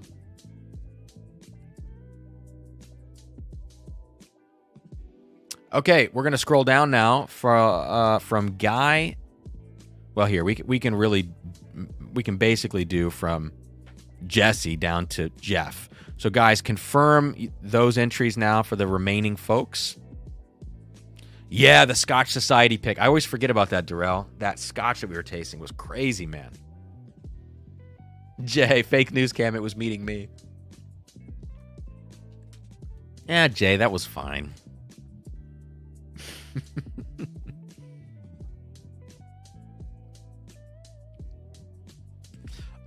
So Devin's talking about wanting to grab a Hardin's Creek. Devin, if they're still around, that would be awesome. But I mean, I've only looked in Columbus. They sold out of the Claremont and the Boston down here, unless they've restocked. And then your question was, even though Claremont went out for you, would you still pick up Boston? I'm asking myself the same freaking question. I don't know. I think subjectively, I just like the oak on Boston. Unblind. Oh, wow. In Findlay, it looks like there is, at Beverage Barn, Claremont, on the OHLQ website. Do they have Boston also? Let me see. Hardin's Boston. Do they have this at Beverage Barn? Wow, they even have it in Delaware. Shit. No, it's not in Findlay. But there is some in Delaware, Ohio that I might be able to get that for you if you needed it at the Kroger. They're still floating around Cleveland. Damn, Joe. I got to get a Claremont, dude. I got to get a Claremont. I really want one. Okay, let me make sure that we're good. No one has complained, or I don't want to say complained, but no one has cited any issues on this list, so we're going to copy it now. Sorry, I need to leave that shared. What am I doing? So, selected here, AJ Mountain Biker, all the way down, good lord, to Jeff Smith. Copy. We're going to go to random.org. We'll repaste this in here. As you can see, AJ Mountain Biker, all the way down to Jeff Smith. Randomized 7 times. Top 2 winners, no duplicate winners, are going to win this. 1, 2, 3. And again, I want to thank you all so much for your generosity tonight. 4, 5, 6, 7. And that is it. Jason Zell, Lance Ortiz. I felt like I was counting to 8, so I didn't do the dramatic pause before 7. I'm sorry. Jason Zell and Lance Ortiz, both of you guys, congratulations. drumsanddrams@gmail.com. I'm putting it on the screen now. Please email me. Email me with your name that you won tonight, and these will go out tomorrow. I am pouring them as soon as this stream ends. The sample bottles are already rinsed out. The funnels are over there. The labels are in front of my freaking face right now. And I'm going to have these out for you tomorrow. And Jeb, I will have yours out tomorrow as well. Congratulations, guys. And thank you all so much. I mean, this was a crazy night of super chats and hanging out after kind of a shitty week for me. I hate to say that. And the Michter's 10 thing kind of was fun. It brightened my day a bit. Joe says, Cam, it looks like Beverage Barn and Findlay is the best place to get Claremont. Hey, Devin, if you want a Boston, maybe you snag the Claremont and I'll get a Boston and Delaware. I really want that damn Claremont. Will says, should do 3 winners. Oh, Will, I actually don't think I have enough whiskey in these bottles to do 3 winners. I might be bottle killing some things on this flight. So, not the new stuff on the table, obviously, but some of the 2023 top 5 might be gone after this. So, I would, and I've actually thought about that before the stream, but I don't think I actually have the whiskey for it, man. Someone says, is that a hat or a yarmulke? It's a hat.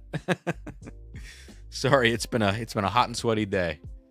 By the way, I haven't had a haircut in like 3 months. This is the longest my hair's been since high school. It is, it's remarkable right now. I got to go get this cut off my head because this is terrible. It's literally in my ears. Findlay has a drive-through liquor store. I didn't know that.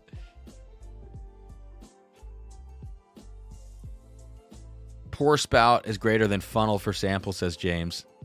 I got to just stick with my funnels. I don't want to say I'm old school, but it's my only option. All right. That is going to do it. Hell of a sample set, says Michael. Thank you all. You will get a Scotch Sunday from me this week. You probably won't hear from me on the bourbon or American whiskey side of things until Monday. Back at the weekly dram this coming Monday. And we'll figure out what we're doing next week on the channel. I have a few options. I have a bunch of stags to review, 23 A, B, and C. But I have a few other things I want to get to this coming week, so that might get pushed again, because originally that was supposed to happen this coming week. Whatever, you get it. We'll see what happens.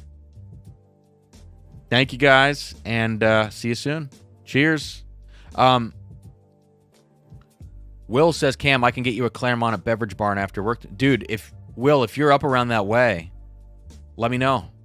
Because I will happily, when we link up for the pick, we could do a little handoff there. But we'll figure it out, man. Let me know. I hope it's not just like a wholesale thing, but I think that time has come and gone for those wholesale accounts to pick those up. Yeah. All right. Cheers. What am I going to wrap up with here? Let's do the winning Michters. Cheers, guys.